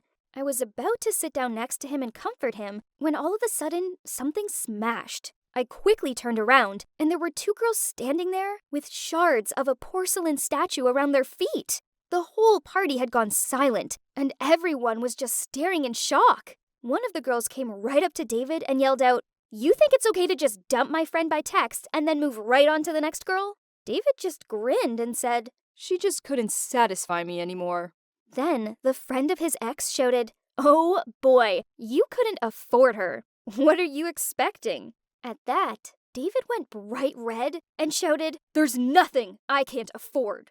I guessed that the girl's comment hurt David's pride because he looked so hurt and angry and started rushing towards her, so I quickly jumped in between them to hold him back. Suddenly, David grabbed my hand and said, At least I'm with a more mature girl now. Someone who actually deserves me. I was so embarrassed. Everyone was watching, and I hated being in the spotlight like this. I didn't know what else to do, so I just played along and kept on holding his hand. The girls both looked so shocked and started walking away, but David quickly called out to them, Oh, by the way, girls, that statue you just smashed, it cost $2 million. You can split the bill. Thanks. They both just froze and watched as David kissed me on the cheek and pulled me away. I could feel their eyes piercing into my back, and I swear I was shaking. I was so nervous. Also, I might have been kind of nervous because this gorgeous boy was holding my hand and not letting go. For the rest of the party, he kept introducing me to everyone as his girlfriend, getting me drinks from the bar, and always making sure I was okay. No one had ever been so sweet to me before, and before the party was up, I thought to myself that David was actually a pretty cool guy, not at all how I'd expected him to be. Little did I know that the next day, I'd discover another side to him. I woke up to David knocking on my door. As soon as I saw him, my heart started beating faster. "Do you want to come in?" I asked him. Then he just winked and said, Duh, Lou. I couldn't wait to see you again. In fact, would you be interested in going on a date with me? I wanted to thank you for the night. I could feel my face going bright red. Then I looked at him and said, sure. Why not? Well, let's just say the date wasn't what I had in mind. First, he took me to the mall. I was so confused. Then I realized he must have been embarrassed by my simple clothes. He said he wanted to treat me to some expensive clothes, which annoyed me. That wasn't my style at all. Why was he trying to change me? Then he took me to a club to meet all his friends, and he kept ordering the most expensive bottles of wine. He was just showing off, and I hated it. Then it got worse when a group of beautiful girls arrived. As soon as he saw them, he left me sitting there all alone and started flirting with them. Aaliyah was right. He was nothing but a playboy, and I'd had enough. So much for a date. I told David I wanted to go home, and he got angry. He said I was a spoilsport, and then laughed, saying I didn't know how to have fun. I was furious, so I said to him, "Why did you even invite me on this date? Just so you could show off and pretend you had a girlfriend?" I didn't even wait for him to reply. I just left and took a taxi home. I could barely sleep that night. I felt so annoyed at myself for almost falling for such an idiot. Then the next morning, things got even worse. I went downstairs and found Mark, Will, and Jeremy talking about David. They said he'd been arrested and put in a jail cell. Apparently, he'd been driving drunk, and when the police stopped him and fined him, he got mad and resisted them. So now he was in jail. Mark just laughed and said it was David's problem and that his parents would bail him out. Even though I was angry at the way David had treated me, I still felt sorry for him. I couldn't believe Mark would be so heartless. David is his cousin after all. I asked him which police station David was at, and then I stormed off to go find him. When I arrived at the station, David looked so happy to see me. He was exhausted and said, "Oh, Lou, I'm so sorry about last night. I was such an ass. Please forgive me." I still felt kinda mad at him, but I said, "I forgive you. Come on, let's get you home." He kept thanking me, saying how I was the only one who cared enough about him to come bail him out. He said, "When I throw a party, all my friends come. When I open expensive wine, all the girls want to be my friend. But when I land up in jail, you're the only one sweet enough to come help me." I told him that was how friends were supposed to act, and he kept smiling at me. And then something crazy happened. Right outside the police station, David turned to me and said, "Listen, Lou, I like you. I know I just pretended you were my girlfriend, but I couldn't stop thinking about you in the cell last night. I was wondering, will you be my girlfriend? For real?" I was shocked. I hadn't expected this at all. I mean, what was I supposed to say? I was speechless. If you want to know how I responded, stay tuned for the next episode. Which of my housemates will I end up spending the rest of my life with? Only time will tell.